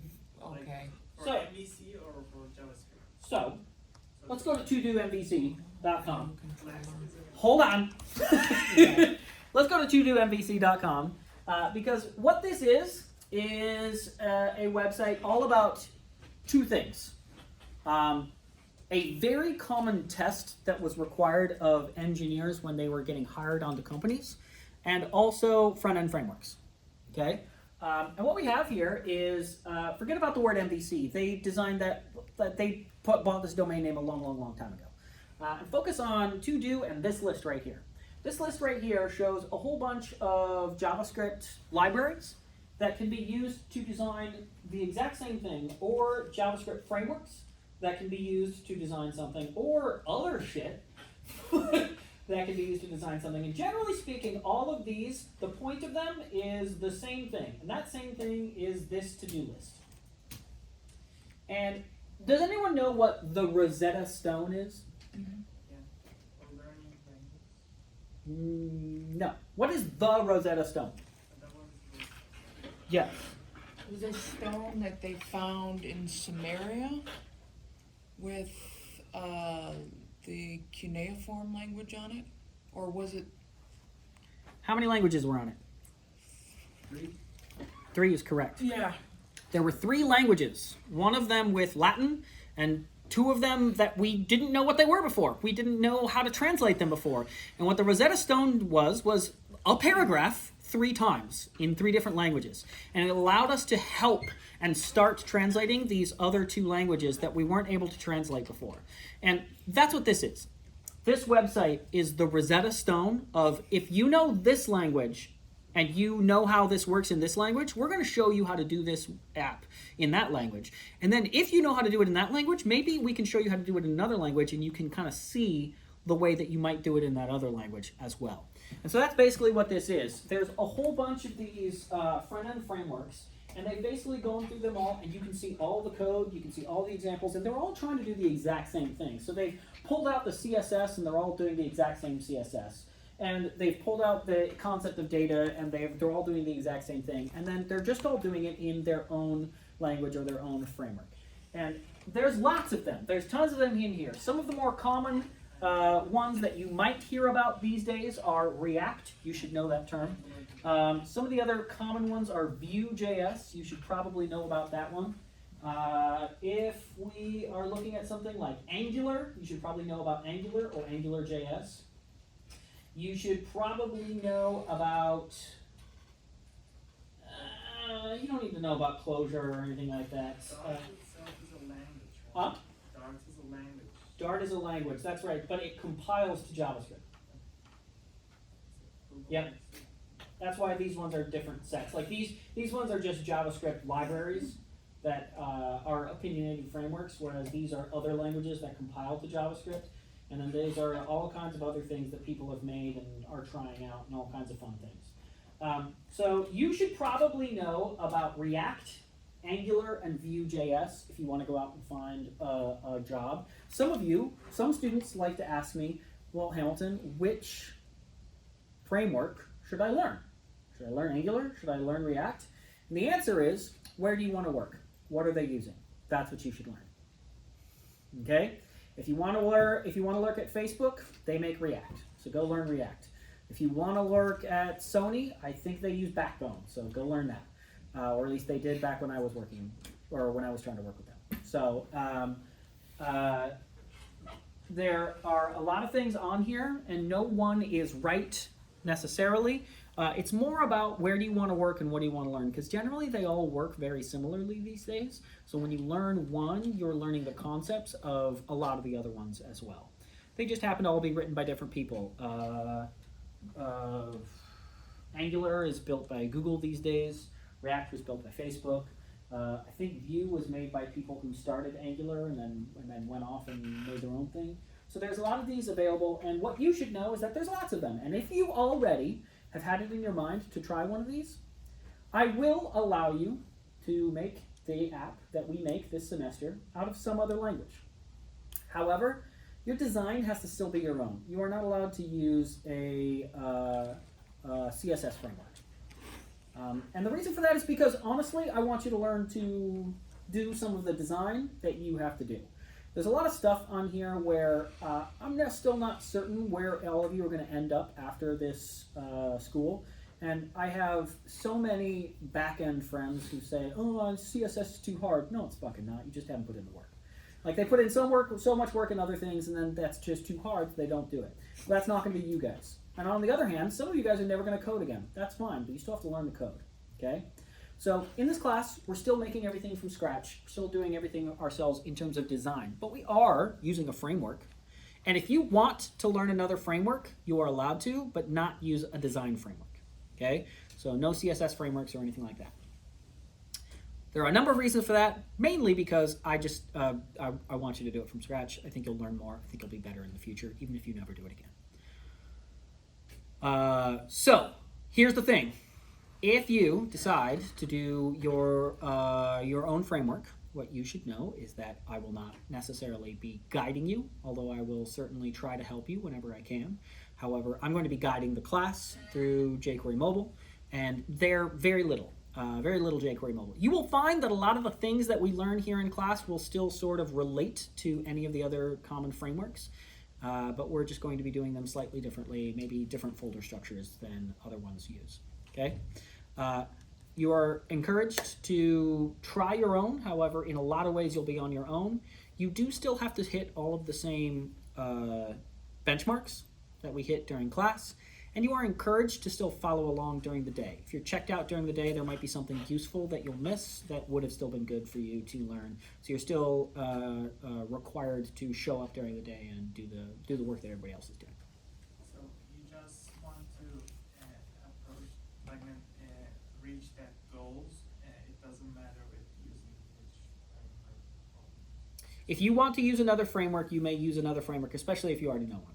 But like I said, it can't be a CSS style framework. You have to still make your own CSS for it. Okay? For JavaScript. For JavaScript, you can use another framework. Yep. And just do whatever you want to do, not exactly the same for JavaScript. Well, your structures are going to be different by nature of the other framework. However, your database structure has to be very, very similar. And your concept still has to work with what we require in class. So I'll still have to approve your project and all that kind of stuff. But in general, you'll deviate quite a bit. I have had students do Angular and React projects before, so it's not unheard of.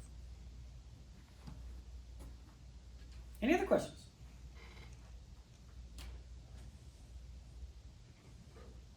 Excellent. Great. Wonderful.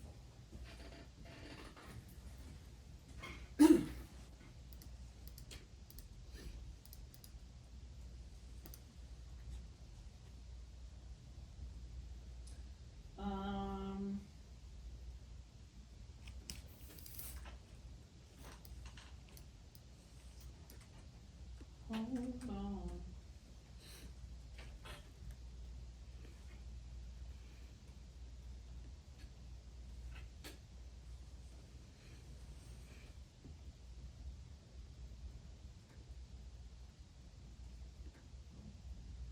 Excuse me.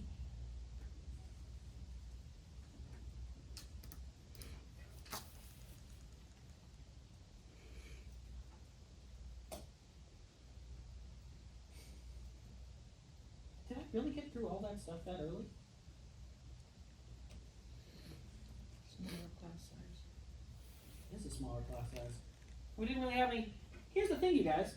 We had so many semesters where we had everybody teaching everything differently, and now me and Michael more or less teach the same structure, and so the startup of class takes a lot less time. I think I'm done already. Let's talk about a couple more things that I kind of expect out of this project. So let's do this. Let's make a folder structure that sort of makes sense for the project that we're going to make in class. First of all, what I'm going to do right now is I'm going to make a new folder called demo. And I'm going to move my index into there. And I just want to show you that this is a really dangerous thing to do in Sublime Text. I'm going to move a file outside of Sublime Text. And when I do, hello. This file is going to suddenly get a circle, and it's actually still pointing at the old location. Whenever you move files or change files or rename files outside of Sublime Text, you want to close them from where they were already opened, because you've changed their location, and the files in Sublime Text were all still pointing at the same old location. If I had saved right there, it would have just made a new copy back in the old place where it was.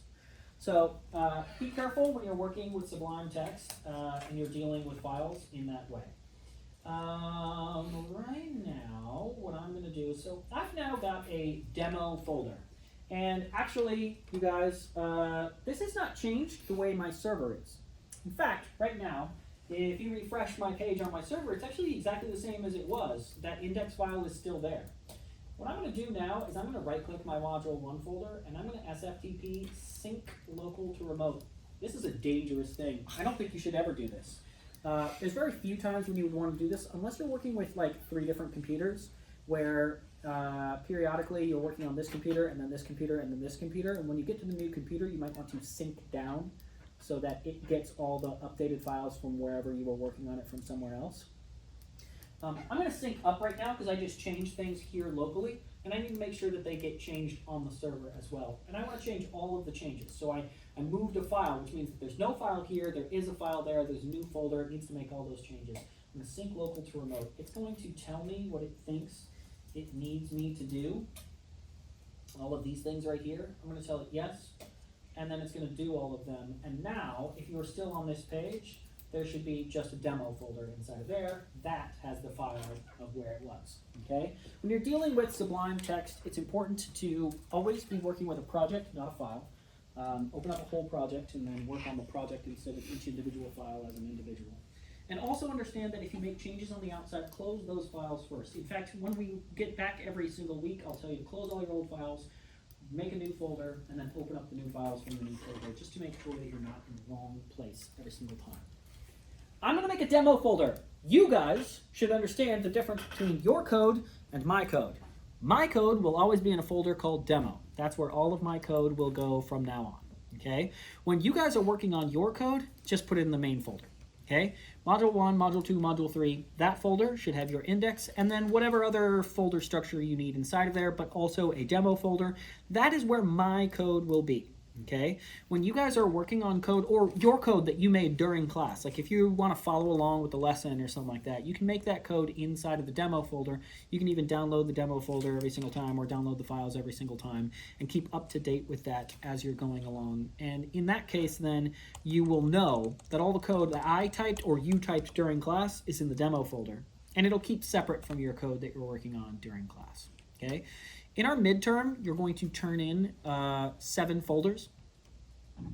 And in our final, you're going to turn in 8 more folders. Okay? Make sure that you are working every week, working in a new folder every single week, and keeping track of that as you're going along. There's supposed to be a record of the work that you're doing every single week.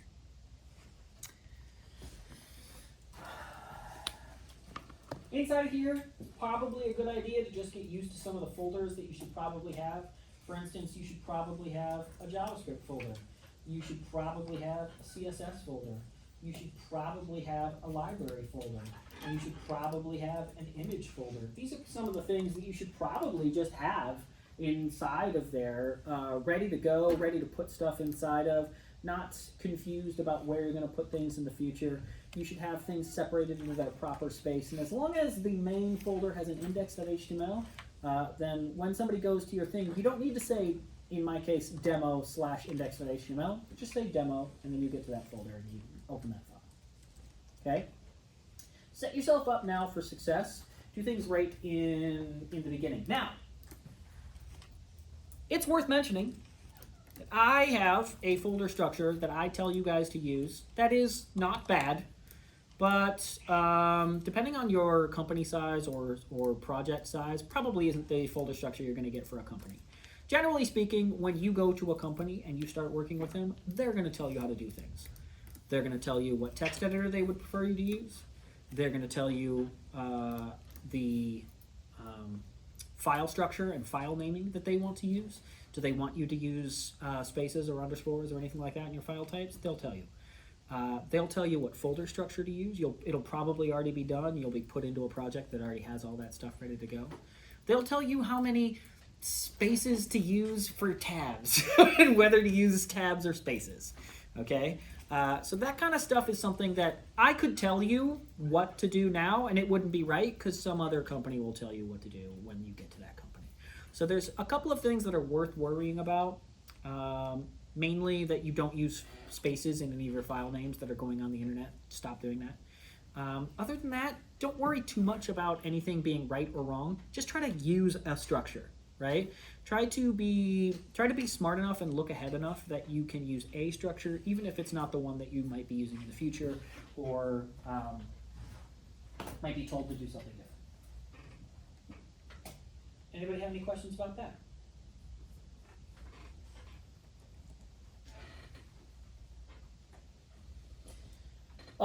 Well, honestly, you guys, we are done. Today is an intro day. It's a catch-up day. It's a day where we catch back up to where we are, and we just make sure that we're all on the same page. Okay. If you have anything that you need to figure out about your websites or anything like that, get them figured out this week. Figure them out. Make sure that you've got it all working. Okay. This week, I want to give you an assignment, and that assignment involves a couple of things. One, how many of you have started on your portfolio site? Let me ask you a better question. Are any of you MFA? Everybody's MA? Mhm. Okay. How many of you have started on your portfolio site? You mean like the class? Let me ask that. Let me ask that better. Do you all understand you're going to have to make a portfolio site? You will know you're going to have to make a portfolio, right? I know you're going to have to remake a portfolio probably, but you should still also be like started, have an idea. Don't wait for it to be an assignment. Get started, get going, get making it. In fact, I want you to start on a project this week, and that project is something that is your portfolio site. Some of you don't even have an index in your web root, which means that you don't even have anything when somebody goes to your website. Like fools! Okay? So what I want you to do is I want you to start designing what your portfolio site might look like. And I want you to start with your personal profile. Okay? Now, if you've already started on your website and you've already made your profile, I want you to get wacky and make a new one. Okay? If you haven't started thinking about your portfolio site yet, that's your assignment tonight. I want you to make one page for the possible future portfolio site that you're going to make. And that page is going to be a profile page about you. Okay? This is a page that shouldn't look like it's just one off on its own. It should look part of a site as a whole. Now, you don't have to make the rest of that site yet. That's not the assignment. Okay? I want you to just start thinking about this already, and truly this assignment is just to make sure that you remember how to do things. Did you actually learn how to upload files to your website and all that kind of stuff? Okay? Yes. What if you're using WordPress? Then I feel bad for you, son. No, it's great. Yeah, I love except it. that it's really bad as a representation of what you learned here at the school. Okay, I realize that. That's just true. Now, hey, hold on. You're using a WordPress site like because you took 618, and so you're using a Yeah. WordPress site? Hell yeah. That's not okay. That's fine. Your assignment today is to make a portfolio page, as in a pages for your WordPress webpage. It should look like the layout of the rest of your site, but it should be new content, and therefore it should be built with HTML as opposed to the WYSIWYG of the WordPress page. Just make a new portfolio for And this like I class. said, if you've already got your portfolio site built up, Yeah. and by the way, I take back what I said. I was thinking Wix. I don't know why. In my No, mind, I dude, heard you say Wix. WordPress is the shit. I It's love very it. cool. I take it back. If you already have a site, get weird and wacky and make a new profile page that is interesting beyond what your normal design is. Okay? But just code or design though? Yes. Yes, what? Both? Yes. Both? Generally speaking, whenever I give you an assignment, even if I don't tell you to design it, you are supposed to design it. And if I tell you to make it, you're supposed to code it. So do we? I will tell you if all I expect is a PDF. This time you code it. Yes, make it. Yes? Do we submit files in LMS or in the? That is a great question. So, if we go... You will learn. You're gonna be so grateful. Wait, what did we not learn about? She's taking 618, so. Oh, are you taking that? You're not taking it this semester. I'm taking that. I'm taking both. Why don't you love yourself?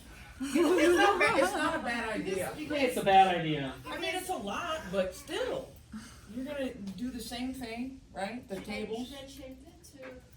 I mean, I would not take both classes at the same time simply because it's so much code. It's a lot of code for one semester. Oh really? But that's just, I mean, look, people do all kinds of weird things like that in school. So you do what you gotta do. It canceled the course I registered for, so I know why these things happen. I just wouldn't ever suggest a student take the 617 and 618 exam. Oh okay.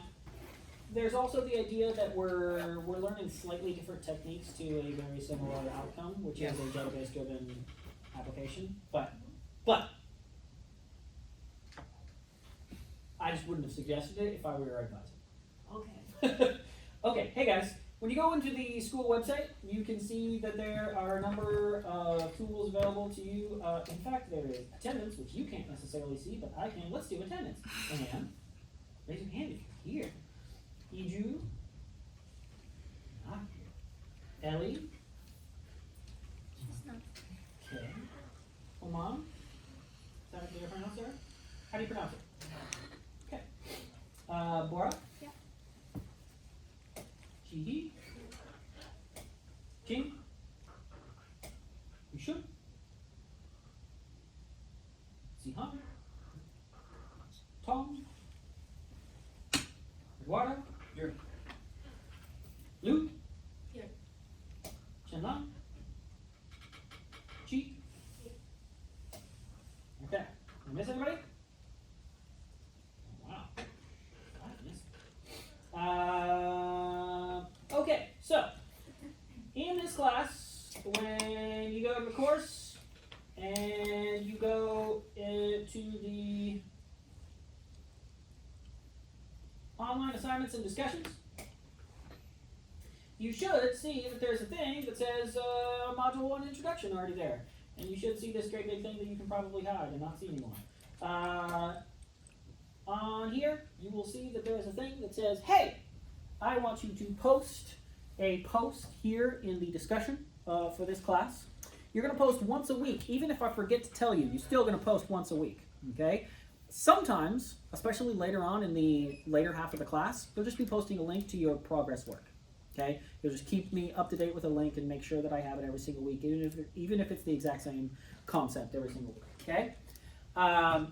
This week, you're going to post me a link to your website, which means that at some point this week, you need to get your website working, and you need to post me a link to that. In fact, you guys, do this earlier rather than later.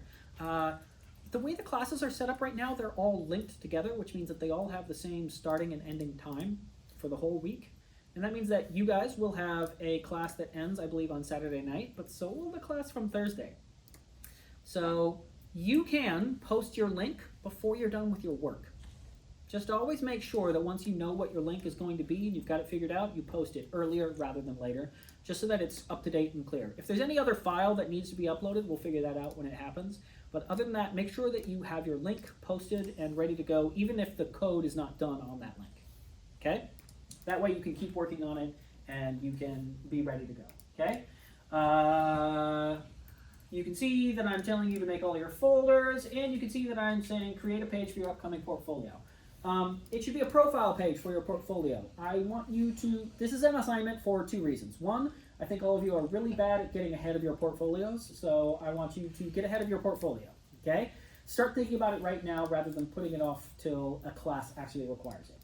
Two, I just want to see that you can upload your files and that you remember how to make HTML and CSS. Okay? And that's why I don't necessarily want you to use the WYSIWYG. I do want you to design something and make it fun. So what you see is what you get. No, The I know that. WYSIWYG. I know that. What if you put your own PHP in there and all that, though? Well, that's neat. All right, never mind. I'll just make a new one. Fuck it. You get the spirit of my assignment, right? It's just The spirit of your assignment is to redo the assignment. Do your own portfolio for this.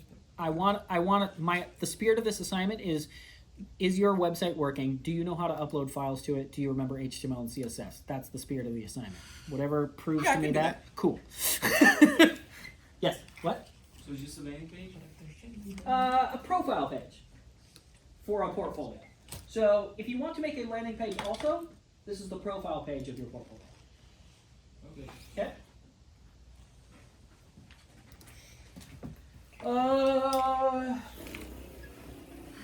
I have a question real quick. Do you know exactly when the workshops are going to be? If they're going to be on the same day? I don't know that we're going to be doing workshops this semester. I think me and Michael are doing drop-in hours. Drop-ins? Okay. Which means that we're going to have separate days of drop-in hours, which means we're going to be able to spread that time out over more time. And possibly more people being able to access those than before. And you guys still have office hours, right? These will be the office hours. So you're going to post your office hours Yes. eventually? Okay, good. I think my drop-in hours are going to be...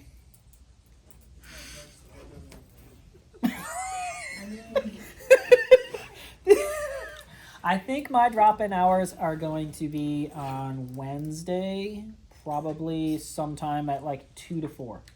You said you will try to expand it. Hmm? It's just 2 hours. It's still just 2 hours, yeah.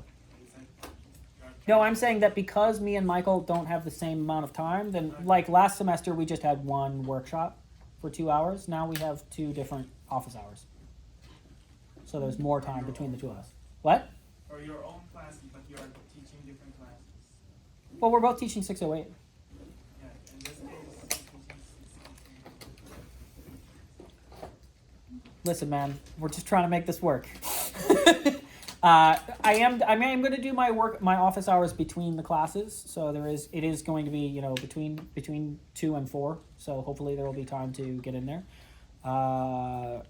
If you desperately want me to have it on some other time, tell me when you think it should be, and maybe we can discuss that. But at the moment, that's when it's planned to be. Okay, yes, because if you work that day and then, but no other day you don't work, so maybe. There's also, you go to there's the also admin. scheduling time. Yeah, there's So if you admin. want to schedule time with me, you can also do that. Alright. Sweet, thank you. Well, you guys, right now, it is probably best for you all to make sure everything is up to date and ready to go, and you're ready to go for this class. If you already have an idea for the project that you think that you might want to do, even though we've only barely talked about it, by all means, ask me some questions. If you all have any other questions, right now is the time to ask them. Other than that, if you would like to head out, you may head out. Because we're done. Question, up front or? What? Do I go up front? What's your question? Oh, what kind of teachers? 他说我们做那个泡芙。